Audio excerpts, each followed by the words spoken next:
इस क्लास की शुरुआत हम कर रहे हैं आपके सीपीपी नंबर 17 जो सेकंड लास्ट टेस्ट आपका हुआ था क्लास 10th, जिसमें कुछ क्वेश्चंस ईएमआई पे थे और कुछ क्वेश्चंस फ्लोटेशन पे थे। हम यहां से डिस्कशन से कॉन्सेप्ट्स रिवाइज करते चलेंगे डिस्कशन के साथ साथ। क्वेश्चन नंबर 1 देखो, आप सीखते चले हम, क्योंकि आपके इस मैथ सेट से पहले ये आखिरी क्लास है फिजिक्स की। देख लीजिए, ये इस तरह का एक डायग्राम दिखाया था आपको। मैं डायग्राम बनाऊं तो याद आ जाएगा सवाल क्या था। ये R2, टीचर रुक के आ रही है। कोई बात नहीं, चलने दो, जैसा आ रहा है आने दो यार, मैं कुछ नहीं कर पाऊंगा उस बारे में। ये R1 एंड ये बीच में एक मूविंग वायर है इस तरह से। ये एक मूविंग वायर है, इसका ये नाम F दिया है और ये नाम C दिया है। इस तरह लिखे हुए A B C D E F। Magnetic field लगा रखा है पूरे में अंदर की तरफ, मैग्नेटिक फील्ड पूरे में अंदर है इस तरह से B। तो ये बोलता है कि करंट इस मूविंग रोड में, ये रोड आगे की तरफ जा रही है, मूविंग रोड में करंट किधर होगा वो इस पे डिपेंड करेगा क्या कि R2 बड़ा है कि R1 बड़ा है, या फ्लेमिंग ने एक रूल दे रखा हमें, बताओ। देखो, फ्लेमिंग ने सारे केसेस जज करके एक रूल दिया था, सारे केसेस जज करके एक रूल दिया, बोलती सर्किट उधर बने चाहे सर्किट इधर बने, चाहे वो रेजिस्टेंस बढ़ाओ चाहे ये बढ़ाओ, कुछ हो, जब भी कभी एक स्ट्रेट वायर चलेगी तो आप राइट हैंड लीजिए, केवल उस वायर में करंट की डायरेक्शन आ जाएगी, आगे कैसे बढ़ेगा वो हमें नहीं मतलब। राइट हैंड पहली उंगली किसकी डायरेक्शन में करनी है बताओ, पहली उंगली किधर, राइट हैंड की बी अंदर है। उसके बाद थंब किधर करना है, थंब वेलोसिटी की तरफ हो गया। तो दूसरी उंगली C to F गई है या F to C, बताओ। C to F है कि F to C? C to F। तो ये श्योर है कि इसमें तो करंट ऐसे ही आएगा। अब बाकी कैसे बटे कैसे नहीं बटे वो हमें नहीं मतलब। तो ये एक अच्छा सवाल है जो फ्लेमिंग राइट हैंड रूल पे बेस्ड है। डायरेक्ट आप अप्लाई कीजिए और सीधा सवाल होगा। क्वेश्चन नंबर 1 हो गया। अच्छा, क्वेश्चन नंबर 2 सुनो। अब आप थोड़ा ध्यान से जवाब देना। मैं कहता हूं कि इस इलाके में मैग्नेटिक फील्ड, मैं एक बार फर्स्ट हटा देता हूं ताकि आपको ढंग से दिखे ये।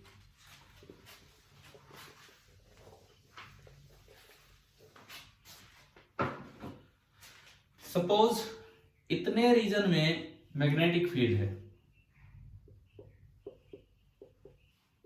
इस तरह से, इतने इलाके में मैग्नेटिक फील्ड है, ठीक है। और एक लूप है, कोई भी एक क्लोज लूप मैंने लिया, normal to the constant field, वो इस तरह से चलता है, ये एक लूप है। पहली बात, जब ये लूप पूरा पूरा इसके अंदर ही मूव करता है तो क्या फ्लक्स में कोई चेंज हुआ है बताओ। ये लूप पहले यहां था फिर यहां है, क्या फ्लक्स में कोई चेंज हुआ है? नहीं। तो क्या ईएमएफ इंड्यूस होगा? नहीं होगा। लेकिन अगर ये ऐसे मूव करता है, बाहर निकलता जा रहा है, तो फ्लक्स कम हो रहा है कि ज्यादा हो रहा है? कम हो रहा है। तो क्या ईएमएफ इंड्यूस होगा? Yes sir. होगा, बिल्कुल होगा। तो फिर कितने बच्चों ने ये किया था कि पहली स्टेटमेंट गलत है और दूसरी सही है? पहले में लिखा था कि यहां भी इंड्यूस होगा और दूसरे में लिखा था यहां भी इंड्यूस होगा। तो इट मींस फर्स्ट तो क्या है, रॉन्ग है, एंड सेकंड क्या है, राइट है। बताओ कितने बच्चों ने ये जवाब दिया था पहले, ये बताओ। हाँ जी बोलो यार, जवाब दो, कुछ तो बोलो, टाइम इतना ही है हमारे पास, काफी डिस्कशन है। कितने बच्चों ने ये वाला लिखा था, अगर आपको याद हो कि पहली स्टेटमेंट तो गलत है और दूसरी सही है, बताओ। किसी ने ये आंसर लिखा था, ये वाला आंसर? अरे मैं वेट कर रहा हूं, बोलिए फटाफट। ठीक है, फिर भी आपको नंबर नहीं मिले, ठीक है, फिर भी आपको नंबर नहीं मिले। उसका रीजन है कि अगर ये मैग्नेटिक फील्ड होता ना तो ये बातें सही होती। इस सवाल में मैंने चेंज करके मैग्नेटिक फील्ड की बजाय दे दिया था इलेक्ट्रिक फील्ड। इलेक्ट्रिक फील्ड में जब लूप चलता है तो उसमें कोई ईएमआई नहीं होता है, इलेक्ट्रिक फील्ड में जब लूप चलेगा तो उसमें कोई ईएमआई नहीं होगा, तो वहां पे आप ये नहीं कह सकते कि इस तरह की कोई भी बात आप अप्लाई कर पाएंगे। तो अभी बताओ ये दोनों स्टेटमेंट गलत क्यों हुई, क्या इसका मतलब समझ में आ गया आपको? देखो, अगर इलेक्ट्रिक फ्लक्स टाइम के साथ चेंज हो then no EMF is induce, ऐसा कोई कॉन्सेप्ट ही नहीं है, ऐसा कोई कॉन्सेप्ट ही नहीं है। लेकिन अगर मैग्नेटिक फ्लक्स टाइम के साथ चेंज हो, इसमें तो नहीं हो रहा तो कोई ईएमएफ इंड्यूस नहीं हो रहा, इसमें होगा तो हो रहा है। परंतु सवाल में मैग्नेटिक फील्ड की बजाय इलेक्ट्रिक फील्ड दिया गया है, तो इसका मतलब किसी में भी ईएमएफ इंड्यूस नहीं होगा, तो दोनों की दोनों स्टेटमेंट इनकरेक्ट है। अब बताओ, पहली बात क्या ये सवाल आ गया समझ में, क्या बताना चाह रहा हूं मैं इसमें? सर लिखा हुआ 1 मिनट के बाद दिखाई देता है। अरे कोई बात नहीं, यस सर, अब हुआ है क्लियर। ये बताओ ये क्वेश्चन क्लियर हुआ कि नहीं, ये क्या था लिखा हुआ, दिखे ना दिखे वो छोड़ो, क्या ये समझ में आ गया सवाल नंबर 2? ठीक है, अब मुझे ये बताओ, एक बार फिर बोलना, क्या बहुत से बच्चे इसको मैग्नेटिक फील्ड लेके कर आए थे क्या इस सवाल को? Yes sir. और उन्होंने फिर यही टिक किया कि पहले में तो नहीं होगा और दूसरे में होगा। Yes sir. तो देखो, अब ये हमारी लापरवाही हो रही है वहां पे थोड़ी सी, एक अच्छी गलती ये लगा लो कि आगे से नहीं होनी चाहिए। अब समझ में आ गया ना, ये पहला हमारा ध्यान यूं जाए कि मैग्नेटिक फील्ड हो तब ईएमआई होगा, ना कि इलेक्ट्रिक फील्ड होने से। चलो ये याद रखोगे अब तो ये पॉइंट, ठीक है।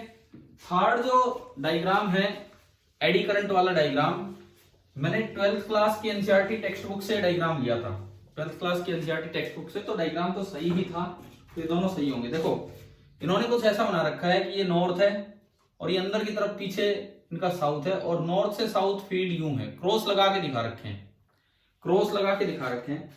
और इनकी जो एडी करंट की डायरेक्शंस हैं जो इन्होंने दिखाई है वो ये दिखाई है कि जब ये एंटर करता है, जो इसमें डायरेक्शन दिखाई है ये दिखाई कि जब ये एंटर करता है तो करंट यू इंड्यूस होगा, और जब ये बाहर निकलता है, तो इन्होंने जो डायरेक्शन दिखाई है वो यू इंड्यूस। क्या याद आ गया ये सवाल क्या था? डायग्राम वापस समझाते हैं। नहीं, ये तो डायग्राम केवल इन्होंने दिखा रखा है क्वेश्चन में कि जैसे आगे नॉर्थ पोल है, बोर्ड के पीछे साउथ पोल है, और बीच में क्रॉस दिखा रखे हैं। क्रॉस का मतलब फील्ड किधर है, बोर्ड के अंदर की बोर्ड के बाहर? फील्ड किधर होगा? अंदर की तरफ, क्योंकि मैग्नेट के बाहर फील्ड होता है नॉर्थ से साउथ, है ना। और उसमें यह है कि ऊपर से एक प्लेट, मेटल की प्लेट यहां से यूं आ रही है, एक मेटल की प्लेट उधर से इधर आ रही है, ये दिया गया है। तो अब उन्होंने पूछा है कि ये एडी करंट की दो डायरेक्शंस दिखाई, तो पूछा क्या दोनों डायरेक्शंस एडी करंट की सेम है कि नहीं, मतलब सही है कि नहीं, ये पूछा है, सही है कि गलत है। तो पहले आप इधर ध्यान दो, जब ये एंटर करेगा तो फ्लक्स बढ़ेगा कि कम होगा? मैग्नेटिक फ्लक्स बढ़ेगा। अभी सुनो, जो अभी मैंने पिछला सवाल डिस्कस किया ना, उस पर अच्छे से आप स्टार मार्क कर दो उसको, ताकि आगे से याद रह जाए, बिकॉज अभी तक हमने ऐसा सवाल नहीं लिया था जहां पे ये भी गलती हो सकती है, क्योंकि बच्चा फ्लो में बस मैग्नेटिक फ्लक्स सोचता रहता है, तो थोड़ा ध्यान देना चाहिए सवाल पे। चले अब लौट के आते हैं इस पे। फ्लक्स आपने कहा ये बढ़ेगा तो अकॉर्डिंग टू लेंज लॉ किस तरह से ईएमएफ इंड्यूस होगा? डिक्रीज करने के लिए। डिक्रीज करने का मतलब है कि जिधर भी है उससे अपोजिट डायरेक्शन में होना चाहिए। बी किधर है? अंदर की तरफ, तो इंड्यूस्ड करंट का बी किधर आना चाहिए? बाहर। तो बाहर तो ऐसे आएगा जब करंट यूं फ्लो करे। बताओ, पहली डायरेक्शन आई समझ में? Yes sir. अब दूसरा देखो, सेकंड। अब आप सेकंड पॉइंट देखिए, जब ये बाहर निकलेगा तो फ्लक्स कम होगा कि ज्यादा होगा? कम होगा। फ्लक्स कम होगा तो उसे सपोर्ट करने के लिए, उसे बढ़ाने के लिए करंट आएगा, तो उसका भी अंदर होगा कि बाहर होगा? अंदर। तो किस तरह से करंट फ्लो करेगा? यूं फ्लो करेगा, तभी तो अंदर आएगा। यानी कि दोनों डायरेक्शन सही थी। बताओ, एडी करंट की डायरेक्शन पहचानना आ गया है कि नहीं आपको? कैसे देखनी होती है? क्या कह रहे हो? कोई डाउट है तो बताओ, मैं दोबारा बता दूंगा। रिपीट कर दो एक बार। ठीक है, देखिए पूरा ही देख लीजिए दोबारा से कैसे ये हुआ है। जब पहली बार जिस तरह की मैग्नेटिक फील्ड की अरेंजमेंट दी है, मैग्नेटिक फील्ड है बोर्ड के अंदर की तरफ, नॉर्थ से साउथ की तरफ, मतलब बोर्ड के अंदर की तरफ उन्होंने क्रॉस लगा के दिखा रखा है। अरे जो मेटल की प्लेट जब एंट्री लेगी फील्ड में, एंट्री लेगी तो ज्यादा फील्ड लाइंस उसको क्रॉस करेगी तो फ्लक्स बढ़ रहा है। अगर मैग्नेटिक फ्लक्स बढ़ रहा है तो अकॉर्डिंग टू लेंज लॉ उसको कम करवाने के लिए करंट आएगा, तो उसको अपोज करने के लिए करंट आएगा। तो मैग्नेटिक फील्ड अप्लाइड अंदर है तो जो इंड्यूस्ड करंट का बी होना चाहिए वो बाहर होना चाहिए, और बाहर तब होगा जब करंट यू फ्लो करे। इसका मतलब ये डायरेक्शन सही है, इसका फील्ड बाहर है। जब बीच में ये थी, जब ये बीच में चलेगी तो क्या कोई करंट इंड्यूस होगा उस वक्त बीच में? No sir. नहीं होगा, क्योंकि फ्लक्स में चेंज नहीं हो रहा। और जब ये बाहर निकलने लगेगी तो फील्ड लाइंस कम होनी स्टार्ट होगी, मेटल की प्लेट से फील्ड लाइंस कम होनी स्टार्ट होगी। इट मींस कि इसमें से फ्लक्स कम होने लगा, तो इसको सपोर्ट करने के लिए करंट आएगा। तो इसका भी अंदर था तो इसका भी अंदर बनेगा, तो करंट यूं आ जाएगा। अभी बताओ दोनों समझ में आ गई है ना, दोनों डायरेक्शंस? Yes sir. ठीक है, ये था आपका सवाल नंबर 3 CPP 17 का। क्वेश्चन नंबर 4 वैसे तो क्लास में करवाया हुआ था, फिर भी देख लीजिए। A coil of cross section area A, number of turns N, is placed in a uniform magnetic field B, initially perpendicular to the plane of the loop. Initially perpendicular to the plane of the loop. क्या मतलब है इस बात का? सुने कि एक coil है, जैसे कोई भी एक एरिया की N टर्न की कॉइल है, ये मैंने बना दी। इस पे नंबर ऑफ टर्न्स है n और इसके एक टर्न का एरिया है a, ये दिया। अब बोला है कि is placed in a uniform magnetic field initially perpendicular to the plane of the loop. शुरू में वो प्लेन ऑफ द लूप के परपेंडिकुलर है मैग्नेटिक फील्ड। मान लो मैं कहता हूं कि शुरू में मैंने कॉइल ऐसे बनाई बोर्ड के परपेंडिकुलर, शुरू में मैंने बोर्ड के परपेंडिकुलर कॉइल बनाई, तो कॉइल का तो प्लेन ये है और मैं बी ऐसे लगा दूं, तो आप बताओ क्या बी इसके प्लेन के परपेंडिकुलर हो गया कि नहीं? बोलिए। हाँ भाई, मैग्नेटिक फील्ड इसके प्लेन के परपेंडिकुलर दिख गया आपको? ठीक है, सर्कुलर कॉइल है क्योंकि ये डायमीटर की बात कर रहा है, तो इसमें ना कॉइल ऐसे बनेगी यूं यूं, ये है इस तरह का है, और फील्ड इसके आर पार जा रहा है। उसके बाद ये कहता है when it is rotated about one of its diameter, मान लो ये वो डायमीटर है जिसके अबाउट इसको घुमाया जा रहा है, यूं ओमेगा से घुमाया जा रहा है, ओमेगा से।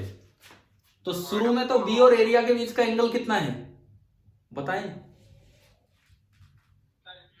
90। ना यार, क्या बोलते हो? इधर देखो, दोबारा सुनो। इनिशियली बी इसके प्लेन के परपेंडिकुलर है और एरिया तो हमेशा ही परपेंडिकुलर होता है। कितना एरिया है बी और ए के बीच में? एंगल कितना है? 0 डिग्री। बिल्कुल सही, 0 डिग्री। ये 0 सही आंसर दिया है। किसने दिया है 0 आंसर?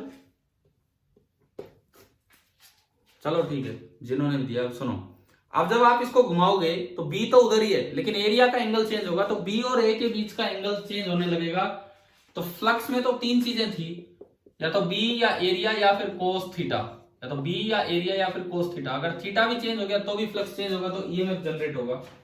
तो मैक्सिमम ईएमएफ इंड्यूस कितना होगा? क्या ये पढ़ाया मैंने आपको वो साइकिल वाले क्वेश्चन? और हाँ, तो जो ई मैक्स होता है वो कितना होता है? बी ए ओमेगा एम। बताओ, करवा रखा है ना क्लास में? तो बस एक चीज आपको कंफर्म करनी है ध्यान से, जो मैंने अगले पेपर में आपसे करवाई, भाई ये देख लेना कि किस तरह घुमाया गया है, एंगल चेंज हो रहा है कि नहीं। अगर एंगल चेंज होगा तो ही ईएमएफ इंड्यूस होगा, नहीं तो ईएमएफ इंड्यूस नहीं होगा। चलिए सवाल नंबर 5 पे हम चलते हैं।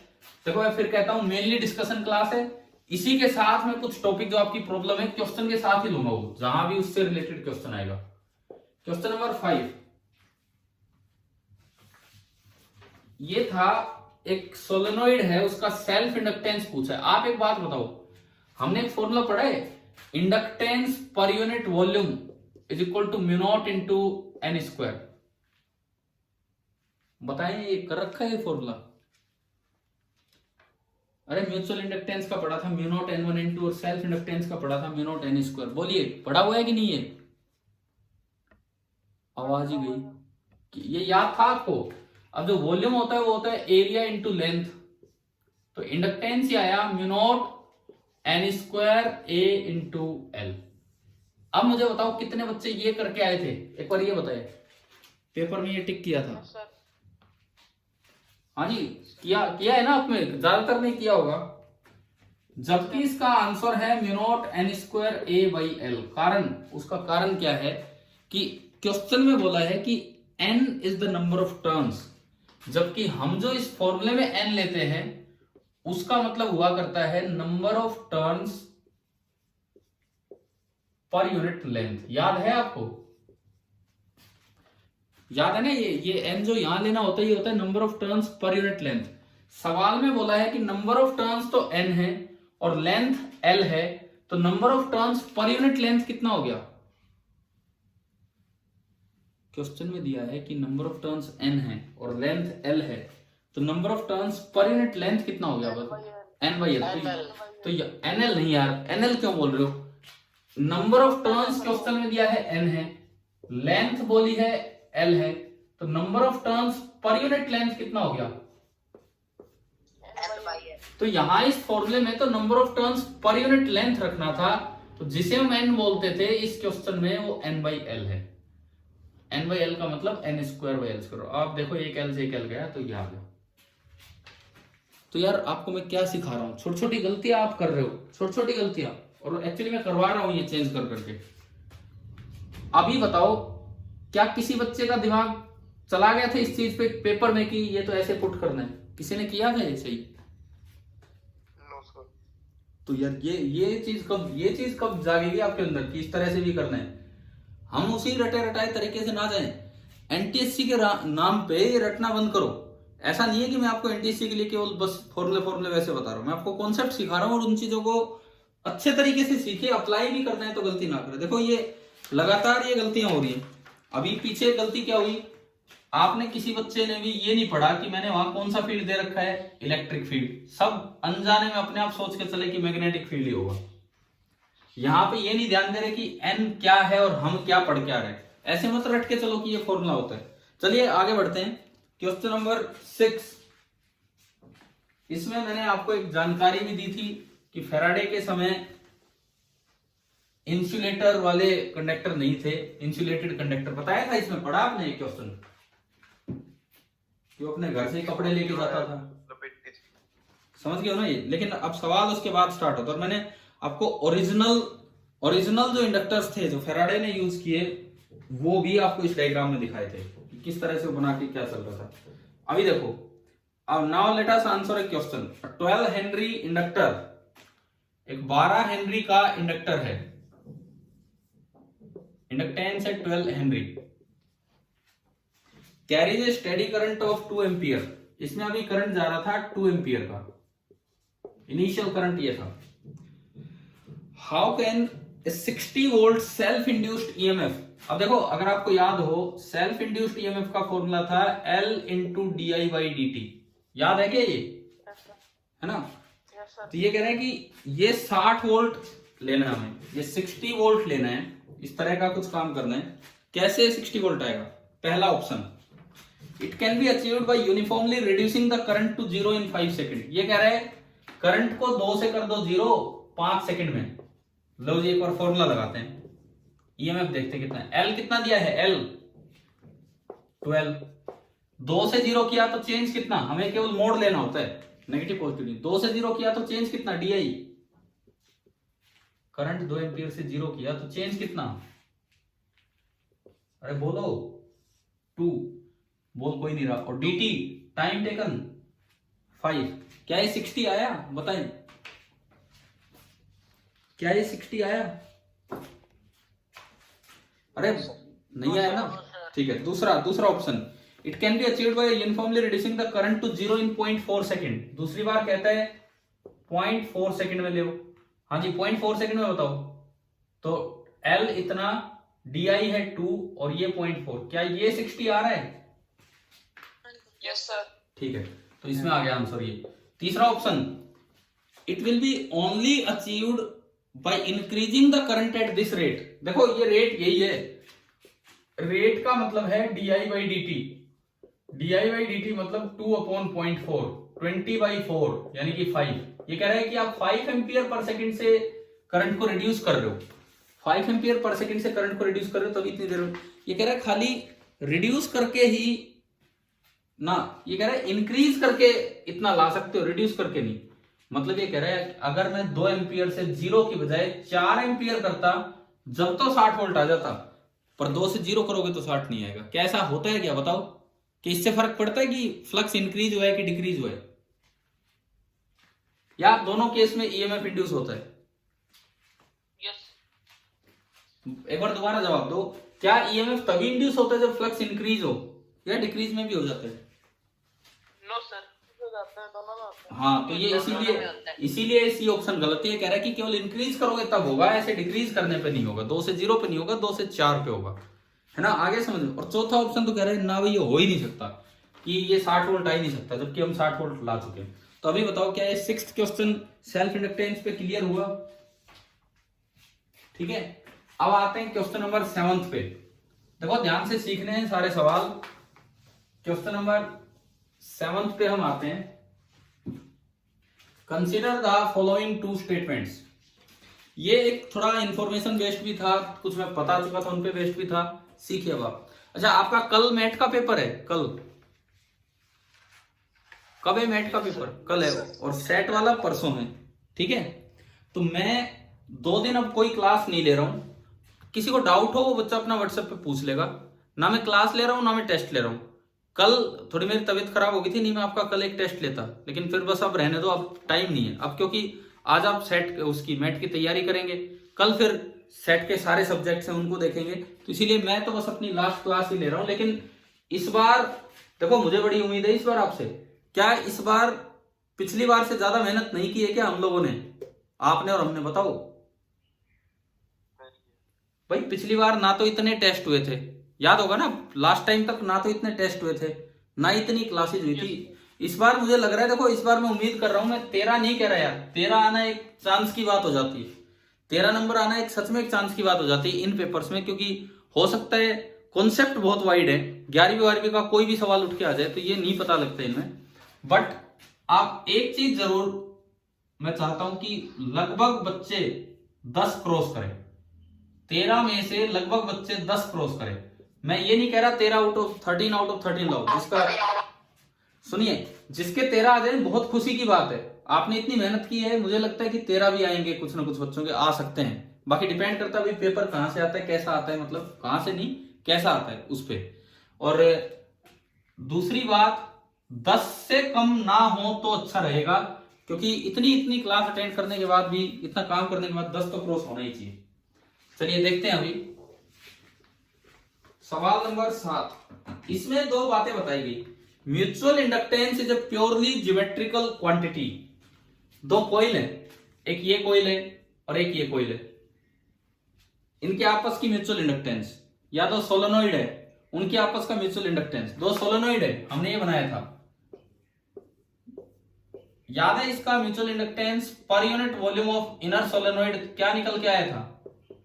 म्यू0 N1 N2। तो ये कहता है it is purely geometrical quantity. इसमें कहीं यूं नहीं आ रहा कि किसमें कितना करंट है। देखो, हमने बाहर वाले में करंट फ्लो करवाया, अंदर वाले में फ्लक्स लिखा, क्या लास्ट में करंट कट गया कि नहीं? एम लिखते समय कटा था ना, ध्यान होगा ना। पहले बी लिखा, फिर फ्लक्स लिखा, फिर उस फ्लक्स को एम आई लिखा, आई से आई चला गया। तो क्या एम की वैल्यू आई पे डिपेंड करेगी? क्या एम की वैल्यू आई पे डिपेंड करेगी? नहीं करेगी। ये पता है, ये ऐसी सिचुएशन है जैसे रेजिस्टेंस है, आपको इसकी वैल्यू निकालनी है। पहले इसमें करंट फ्लो करवाया, फिर इसके पास V लिख लिया। बाय डेफिनेशन R होता है V बाई आई, लेकिन R I से इंडिपेंडेंट होता है। जब आप V I बढ़ाओगे V बढ़ेगा, I बढ़ाओगे तो ये अगर ओमिक कंडक्टर है तो R I से इंडिपेंडेंट। तो ऐसी बात यहाँ पे सुनिए, mutual inductance is a purely geometrical quantity having to do with the size. Size क्या है दोनों का, क्योंकि इसमें वॉल्यूम ऑफ इनर आ रहा है तो साइज पे डिपेंड कर रहे हैं। शेप क्या है, सोलेनोइड है कि एक सिंगल कॉइल है या कुछ और है। Relative orientation of the loop क्या है। क्या एक दिन एक सवाल करवाया था, बीच में एक बार तो लूप सीधा रखा, एक बार 90 डिग्री पे घुमा दिया, 0 हो गया था उससे। 0 करवाया था, एक लूप के अंदर लूप था, एक बार तो प्लेनर रखा और एक बार 90 डिग्री से घुमा दिया तो एम चेंज हो गया था। तो इसका मतलब हाँ, तो इसका मतलब रिलेटिव ओरिएंटेशन पे भी डिपेंड करता है। एंड द मीडियम, ये म्यू0 तभी आता है जब वैक्यूम हो। म्यू0 तभी आता है जब वैक्यूम हो, और कोई मीडियम आएगा तो उसकी परमेबिलिटी भी आ जाती है। तो पहली और दूसरी दोनों ही स्टेटमेंट सही है। मैंने आपको इसलिए बताया था कि ये स्टेटमेंट्स आप अपने नोट्स में ऐड करें, अपने कॉपी में लिखें। पहली बात, म्यूचुअल इंडक्टेंस किस पे डिपेंड करता है? Size, shape, relative orientation and medium. ये किस पे डिपेंड नहीं करता कि किस में करंट जा रहा है, कितना करंट जा रहा है, कितना फ्लक्स है। ठीक है। दूसरी बात, क्या मैंने एक दिन एक नाम लिया था रेसिप्रोसिटी थ्योरम? बोलो, इसकी जो सेकंड स्टेटमेंट है, क्या आपकी किसी भी क्लास में ये नाम आया है एक दिन? Yes sir. Yes sir. बिल्कुल लिया था। तो वो यही है। ये क्या कहता है, मैंने आपको क्या कहा था कि अगर दो सोलेनोइड हैं या दो कॉइल हैं, इससे फर्क ही नहीं पड़ता कि किसी में करंट भेज के दूसरे में से फ्लक्स लिख दो, या पहले में करंट भेज के इसमें से फ्लक्स लिख दो, चाहे उसमें भेज के इसमें से लिख दो, लास्ट में जो एम आएगा वो सेम आएगा। इसका मतलब चाहे इसमें करंट भेज के इसमें फ्लक्स लिखो या इसमें करंट भेज के उसमें फ्लक्स लिखो, दोनों फ्लक्स सेम होंगे। तो ये यही कहता है। ये लिखता है whatever the shape and position of the loop be, कैसी शेप हो कैसी पोजीशन हो, the flux through loop 2, the flux through loop 2 when we run a current I in loop 1, loop 1 में आई भेजोगे, इज आइडेंटिकल, तो लूप 2 में flux उतना ही होगा, through the loop is identical to the flux through the loop 1 when we send the same current I through the loop 2। चाहे 1 में I current भेज के 2 में फ्लक्स निकाल लो, और चाहे 2 में आई करंट भेज के 1 में फ्लक्स निकाल लो, दोनों फ्लक्स सेम होंगे, दोनों म्यूचुअल फ्लक्स सेम होंगे। ये आपकी थी रेसिप्रोसिटी थ्योरम। तो उसको मैंने यहाँ एक ढंग से लिख के दे दिया था ताकि आप अपने नोट्स में भी ऐड कर सके, और ये दोनों स्टेटमेंट बिल्कुल सही थी। अभी आप बताओ, क्या ये पहले 7 सवाल सीपीपी 17 के क्लियर हो गए आपके? हाँ भाई, क्लियर है सभी को? Yes sir. ठीक है। अब अगले 6 सवाल तो हैं फ्लोटेशन पे। उस पे जाने से पहले, क्योंकि एक तरह का काम मैं पूरा कर रहा हूँ, फ्लोटेशन पे अभी आएंगे, लास्ट का आधा घंटा देंगे फ्लोटेशन को, या 45 मिनट जो बचेगा। अब हम सीपीपी 18 पे आते हैं और जल्दी जल्दी करके इसको डिस्कस करते हैं, ताकि ये ईएमआई एंड एसी वाला पार्ट हमारा कवर हो, पूरा हो। उस दिन लास्ट में एक बच्चे ने कहा था कि सर एक बार ये जनरेटर वाला एंड में दोबारा बता दो, स्लिप रिंग और, है ना, बोला था ना किसी ने? यस सर, मैंने बोला था। तो इसमें एक सवाल आएगा, तब मैं वहीं पे क्लियर करूंगा। तो ये देखते चलो। Question number 1, to convert mechanical energy into electrical energy one can use. अब देखो, मैंने आपको जानबूझ के नहीं बताया कि जनरेटर का एक दूसरा नाम डायनामो भी होता है, क्योंकि ये बताते ही तो फिर आप शायद कर ही जाते। भाई, मोटर किस एनर्जी को किस में कन्वर्ट करती है? मोटर मैकेनिकल को इलेक्ट्रिकल, ट्रांसफॉर्मर ना इलेक्ट्रिकल को इलेक्ट्रिकल, ट्रांसफॉर्मर नहीं, यहाँ भी एसी होता था, यहाँ भी एसी होता था, समझ रहे हो ना? ट्रांसफॉर्मर इलेक्ट्रिकल का इलेक्ट्रिकल ही रखता है और कोई कन्वर्जन नहीं करता। ट्रांसफॉर्मर एनर्जी कन्वर्ट नहीं करता, वो केवल वोल्टेज अप डाउन करता है, एनर्जी कन्वर्ट नहीं करता है। ठीक है। और जनरेटर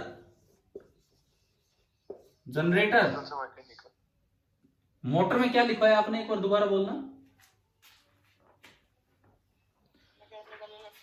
अरे मोटर में मैं बैठ के मोटर घुमाता हूँ क्या? मोटर में बिजली के तार लगाए जाते हैं और उससे वो घूमती है। तो इलेक्ट्रिकल किस में कन्वर्ट होती है? मैकेनिकल। ट्रांसफॉर्मर में इलेक्ट्रिकल थी, इलेक्ट्रिकल ही बाहर है। जनरेटर में आप कोयल घुमाते हो, हाँ, उससे बिजली बनती है। तो ये सवाल देने का पर्पज ये था, एक तो एनर्जी कन्वर्जन ढंग से सीखे, और प्लस इसका जो दूसरा नाम है उस पर आपका ध्यान जाए। जनरेटर का दूसरा नाम क्या होता है? डायनेमो। आ गया समझ में? ठीक है। दूसरा सवाल, second question, one a voltage measuring device is connected to AC mains. AC mains AC supply पे कनेक्ट किया, तो मीटर 220 वोल्ट शो कर रहा है। ये कौन सी वैल्यू होती है? मीटर लगातार 220 वोल्ट शो कर रहा है, ये कौन सी वैल्यू है? RMS value. तो इसमें देखो 4 ऑप्शन है। पहला तो कहता है भाई अगर ये कांस्टेंट शो कर रहा है तो एसी हो ही नहीं सकता, ये तो डीसी है। ये तो बात ही गलत है, हमारे घर में एसी आता जब भी वो दिखाता है। दूसरा, maximum input voltage is 220 volt. क्या ये मैक्सिमम वैल्यू है कि आरएमएस वैल्यू है? आरएमएस है, क्योंकि मीटर दिखा रहा है, मीटर मैक्सिमम नहीं दिखाता। ऐसा नहीं कि हमारे घर में 220 है, वो नहीं, मैं कह रहा हूं मीटर दिखा रहा है तो वो आरएमएस होगा। तीसरा, the meter scale we read नहीं करता, बल्कि ये रीड करता है, ये लिखा था, ये होती है मीन स्क्वायर वैल्यू। ये होती है mean square value. Meter scale read तो ये करता है, परंतु उसको कैलिब्रेट किया जाता है ये दिखाने के लिए। बताओ सही है कि नहीं है? Yes sir. रीड तो हीटिंग इफेक्ट से यही होती है, परंतु उस पर मार्किंग ऐसी की जाती है कि बाहर आरएमएस। और चौथा कहता है, चौथा तो अजीब ही ऑप्शन बनाया था, बोला भाई पॉइंटर अटक गया 220 पे गलती से, कोई मैकेनिकल डिफेक्ट से, नहीं तो वो इधर उधर जाना था। चलिए अभी क्लियर हुआ ना ये, ठीक है। थर्ड और fourth, question number third and fourth देखें आप, दोनों एक जैसे से सवाल थे, आसान से सवाल थे। I is equal to sir बिल्कुल I nought into T by two, fourth में भी थर्ड में भी I is equal to I nought by two into T. पहले में पूछा है आरएमएस वैल्यू निकालो, तो यार मैंने कल सिखाया था आपको उस दिन आरएमएस निकालना। अगर मैं यहां से आई आरएमएस निकालूं तो रूट पूरे का तो रूट, फिर मीन वैल्यू ऐसे निकलती थी इंटीग्रल dt इंटीग्रल आई dt, लेकिन मीन ऑफ स्क्वायर निकालना है तो आई के क्या लगा दो, स्क्वायर। क्या ये सिखाया था कि नहीं ये फॉर्मूला, बताओ, है ना। और ये कहता है जीरो से टाओ तक निकालना है, जीरो से लेके टो तक निकालना है। चलिए करते हैं इसे इंटीग्रेट। अंडर रूट आई की वैल्यू रखी, तो आई की वैल्यू जो आप यहां रखेंगे तो इंटीग्रेशन जीरो से tau I not square by to square into T square D T divided by integral D T, T होगा जीरो से टो। आ रहा है ना समझ में। सर एक मिनट कैमरा सही कर लो, क्लियर नहीं दिख क्या वो दिख नहीं रहा गया इसमें, तो स्क्रीन पे तो यार दिखा। दिख रहा। नेटवर्क में प्रॉब्लम है सर आपकी। यार देखो भाई, जहां तो बिल्कुल सही स्क्रीन में नजर आ रहा है, कोई बात नहीं। देखिए अभी इधर सुनिए,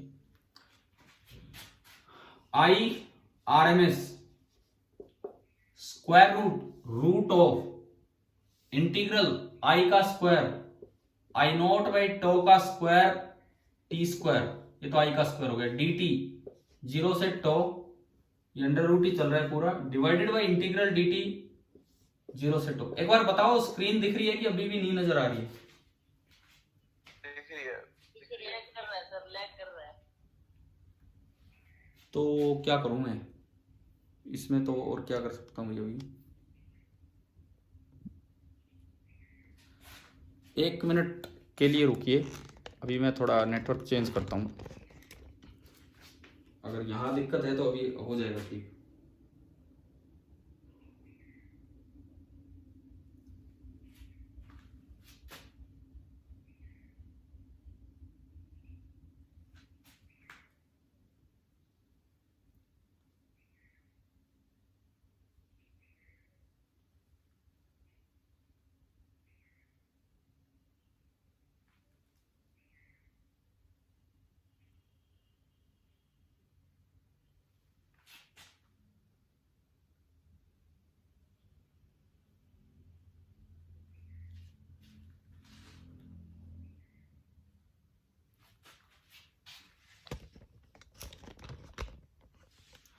एक बार आप देखो, अब स्क्रीन नजर आ रही है।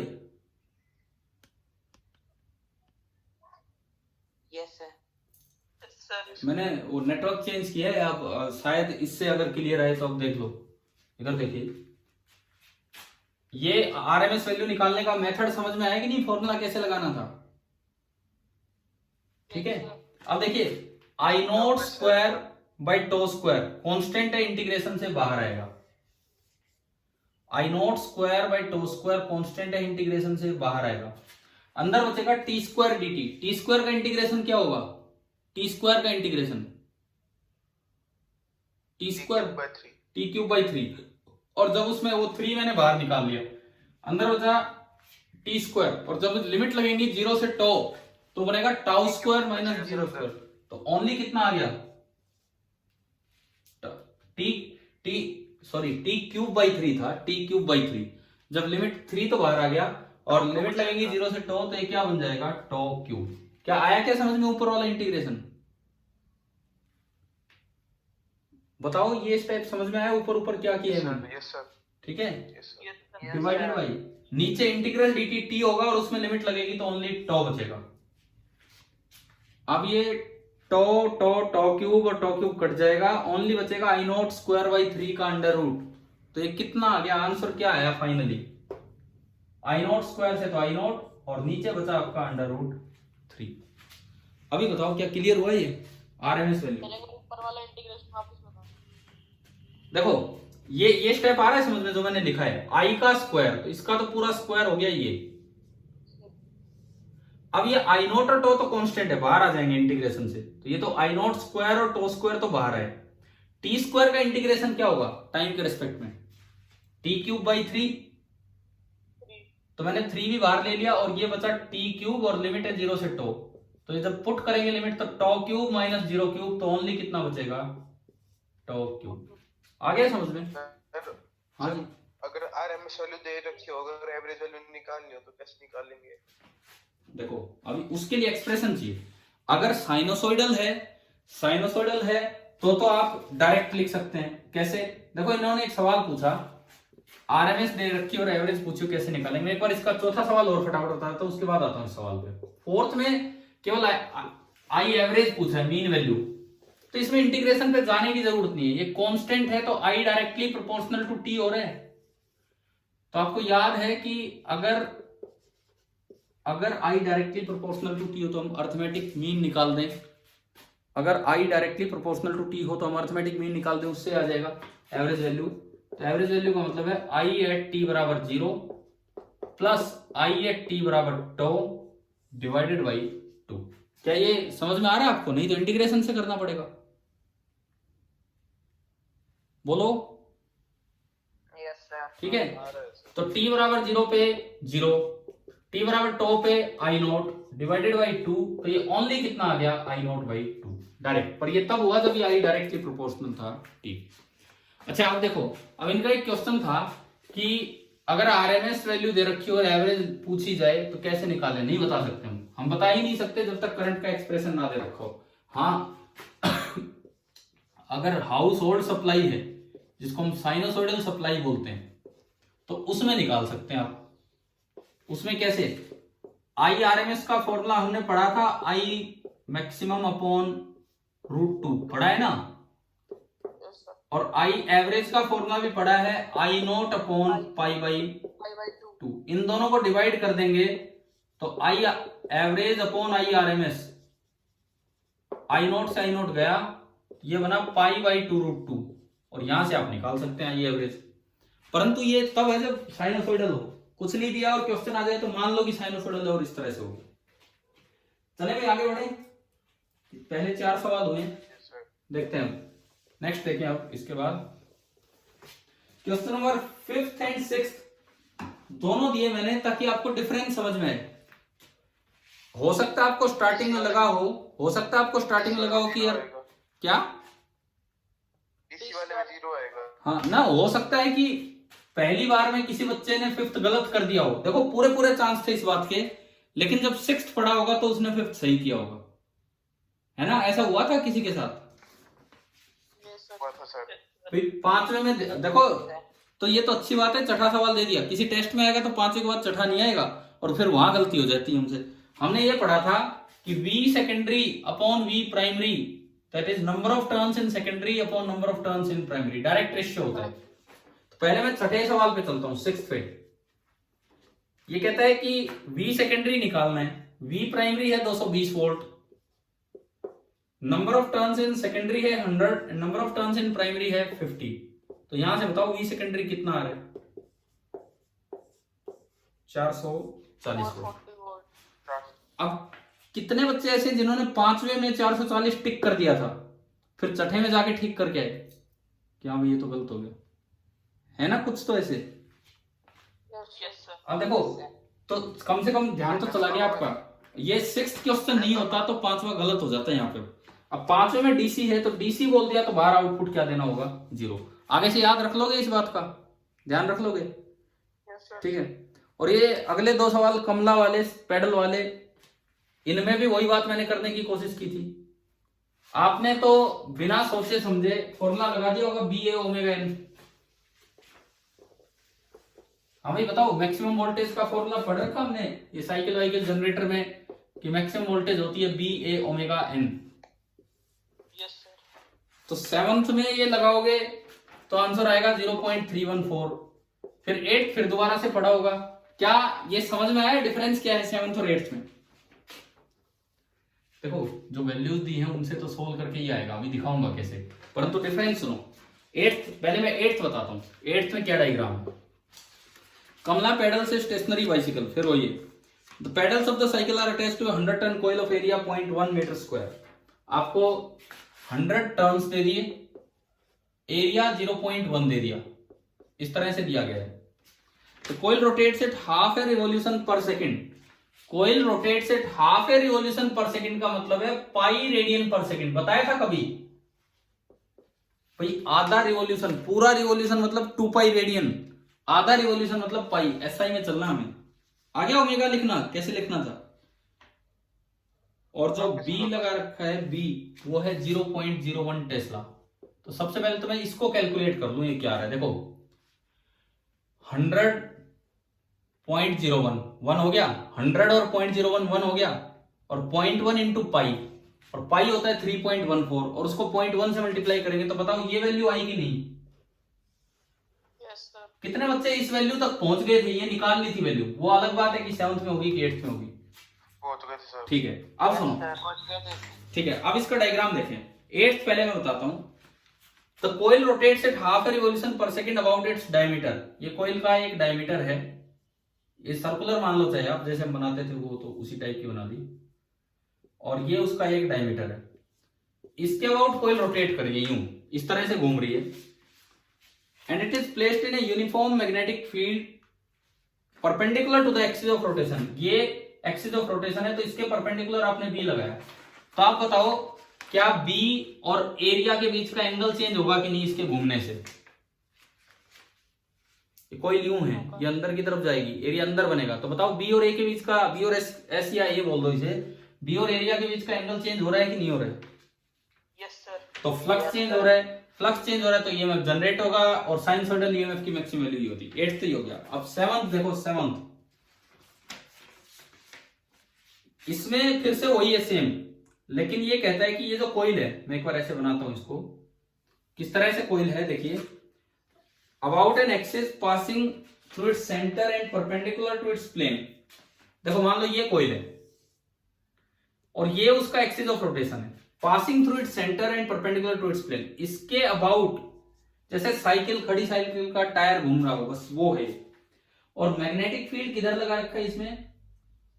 Uniform magnetic field is along the axis of rotation. Magnetic field भी अलोंग द एक्सिस ऑफ, ये एक्सिस ऑफ रोटेशन है तो इसी के अलोंग एक यूनिफॉर्म मैग्नेटिक फील्ड लगा रखा है। अब बताओ बी किधर है? अंदर। इनिशियली आप एरिया अंदर मान सकते हो, जिस तरह ये कोइल घूम रही है, जिस तरह ये कोइल घूम रही है यूं, क्या एरिया की डायरेक्शन चेंज हो रही है? No sir. इस केस में बी और एरिया के बीच का एंगल फिक्स है, कितना है? 0 डिग्री, जबकि इस केस में थीटा वेरिएबल होगा। तो आप बताएं क्या यहां फ्लक्स चेंज हो रहा है? इस केस में नो सर। फ्लक्स ही चेंज नहीं होगा नो सर। तो ईएमएफ इंड्यूस नहीं होगा, तो वो 0 आएगा। नहीं होगा। अब बताओ पेपर में कितने बच्चों ने 7th क्वेश्चन सही किया? ये वाला नहीं, 8th नहीं। अरे किसी का कोई एक भी सवाल सही नहीं हुआ इन दोनों में से। कितने बच्चों ने 7th में ये टिक किया है? ये 7th में ये, अरे तो जिस बच्चे ने ये वैल्यू निकाल ली थी वो कहीं तो टिक करके आया होगा। ये कहां पे टिक किया है बताओ यार, कुछ तो बताओ। सर 8th में। 8th में। फिर 7th में क्या किया? 7th में नहीं किया? नहीं है सर, दोनों। सर सही है दोनों। ठीक है ठीक है ठीक है। तो आगे से ये रटने से काम नहीं चलेगा, मैं इसीलिए एक के पैरेलल एक क्वेश्चन दे रहा हूं। अब देखो कोई पेपर अगर बाहर से आता है कहीं अपने आरपीएस सीरीज का या एनटीएससी का, तो उसमें 5वां सवाल होगा तो 6ठा नहीं होगा, 7वां सवाल होगा तो 8वां नहीं होगा। अब वहां इंपॉर्टेंट है कि आप ये गलती पकड़ पाते हो कि नहीं, क्योंकि अभी तो आपको गलती समझाने के लिए एक अलग क्वेश्चन दे दिया कि आप दोबारा जाके ठीक करिए। अब वहां इंपॉर्टेंट होगा पहली बार में आप कितना सही पढ़ के जा रहे हो। समझ में आया ना? आगे से ध्यान रखना इन चीजों का। 9th डायरेक्शन दोबारा बता दो। 7th में।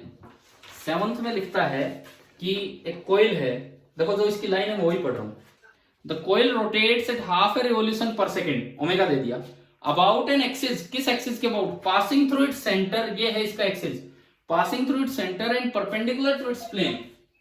Passing through its centre and perpendicular to its plane. तो इस एक्सिस के अबाउट घूमेगा तो ये तो कोई ऐसे ही घूमेगी, पिछली बार तो डायमीटर के अबाउट घूम रही थी, समझ गए हो ना।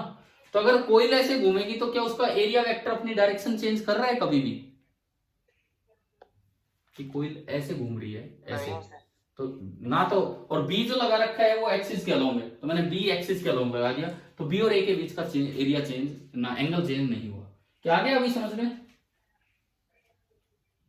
Yes sir. ठीक है। अब बीच में एक डायग्राम हो रहा था सर एक बार, क्या 8th वाला डायग्राम हो रहा था एक बार। 8th वाला भी डायग्राम लो, आप सर्कुलर की बजाय रेक्टेंगुलर कोइल मान लो, एक ही बात है, थोड़ा ढंग से दिखेगा वो। ये कोइल घूम रही है अबाउट इट्स डायमीटर, ये मैं जैसे एक सर्कल है मान लो, और ये अपने डायमीटर के अबाउट घूमती है, तो डायमीटर के अबाउट घूमेगी, डायमीटर के अबाउट घूमेगी, तो जो एरिया वेक्टर है क्या वो बार बार टर्न होगा कि नहीं? एरिया वेक्टर तो हमेशा इसके क्या रहना है, एरिया वेक्टर हमेशा इसके क्या रहना है, परपेंडिकुलर। तो ये घूमेगी तो वो भी टर्न होगा। और जो बी लगा रखा है 8th में, बी लगा रखा है वो कहता है that is perpendicular to the axis of rotation of the coil. तो ये एक्सिस ऑफ रोटेशन है, तो इसके परपेंडिकुलर मान लो ये डायरेक्शन है, तो बी मैंने इधर लगा रखा। बी तो फिक्स है, यूनिफॉर्म है, लेकिन जैसे कोइल घूमेगी ए और बी के बीच का एंगल अभी तो 0 डिग्री और बाद में चेंज होता लगेगा, तो इसका मतलब थीटा वेरिएबल है। आ गया ना अभी समझ में? अब देखो बीच में 2 सवाल आए थे ट्रांसफॉर्मर के, 5वां और 6ठा, तो मैं ये 7वें 8वें पे आ गया। एक चीज मुझे वहां बतानी थी, वो सुनिए आप। एक बच्चे का एक डाउट आया था, एक बच्चे ने डाउट भेजा था, मैंने कहा था कि क्लास में ये ट्रांसफॉर्मर के साथ डिस्कस करवा दूंगा, देख ले तो वो अभी, कि हम अक्सर कुछ नहीं दिया है तो जो एफिशिएंसी ऑफ ट्रांसफॉर्मर है वो 100% मानते हैं। एफिशिएंसी ऑफ ट्रांसफॉर्मर हम मान के चलते हैं 100%। एफिशिएंसी का मतलब सिंबल होता है ईटा, ईटा इसका मतलब होता है output power upon input power, percentage में है तो इंटू 100 हो जाएगा। आउटपुट पावर का मतलब होता है voltage across secondary into current secondary, V into I होती है ना पावर, पता होगा तो P is equal to VI। और इनपुट पावर का मतलब है voltage across primary current through primary. अगर 100% है तो ये 1 है, और अगर ये 1 है तो Vs into I S is equal to Vp into IP होगा। यानी कि यहां से इक्वेशन आती है Vs upon Vp is equal to, ये उल्टा हो जाता है IP अपॉन IS। और याद है हमने लिखा था, और अगर n की टर्म्स में देना हो तो NS अपॉन MP। हाँ जी भाई बताओ, ये पावर 100% वाली बात आ गई समझ में? एफिशिएंसी 100% का क्या मतलब है? ठीक है। अब देखो अगर कहीं पे एफिशिएंसी, मुझे नहीं ध्यान उनके क्वेश्चन में कितनी एफिशिएंसी थी, उसमें तो 80% के आसपास जा रही थी, लेकिन इतनी कम होती नहीं है। मान लो 98% एफिशिएंसी है, तो अब बताओ क्या रिलेशन होगा इनमें? अब इनमें क्या रिलेशन होगा VS और VP में? मतलब इस तरह से, ये कितना लूं मैं? 98% का मतलब है कि आपको ये कितना लेना होगा? 0.98। आ गया समझ में? अगर 100 से मल्टीप्लाई करें तो परसेंटेज बन जाएगा, यानी कि V secondary into I secondary is equal to 0.98 times V primary into I primary. तो आप बताओ अगर बाई चांस किसी सवाल में एफिशिएंसी का जिक्र हो जाए तो क्या इसका मतलब समझ में आ गया कि कैसे लेना है? अगर 100% एफिशिएंसी है तो इंटू 1 कर देना है, और अगर 98% है या 80% है तो 0.8 कर देना है, इस तरह से। आउटपुट पावर इज इतने टाइम्स इनपुट पावर। हाँ भाई बताओ, ये पॉइंट क्लियर हुआ? Yes sir. ठीक है। एक और पॉइंट मैं आपको इसमें बताता हूं, देखिए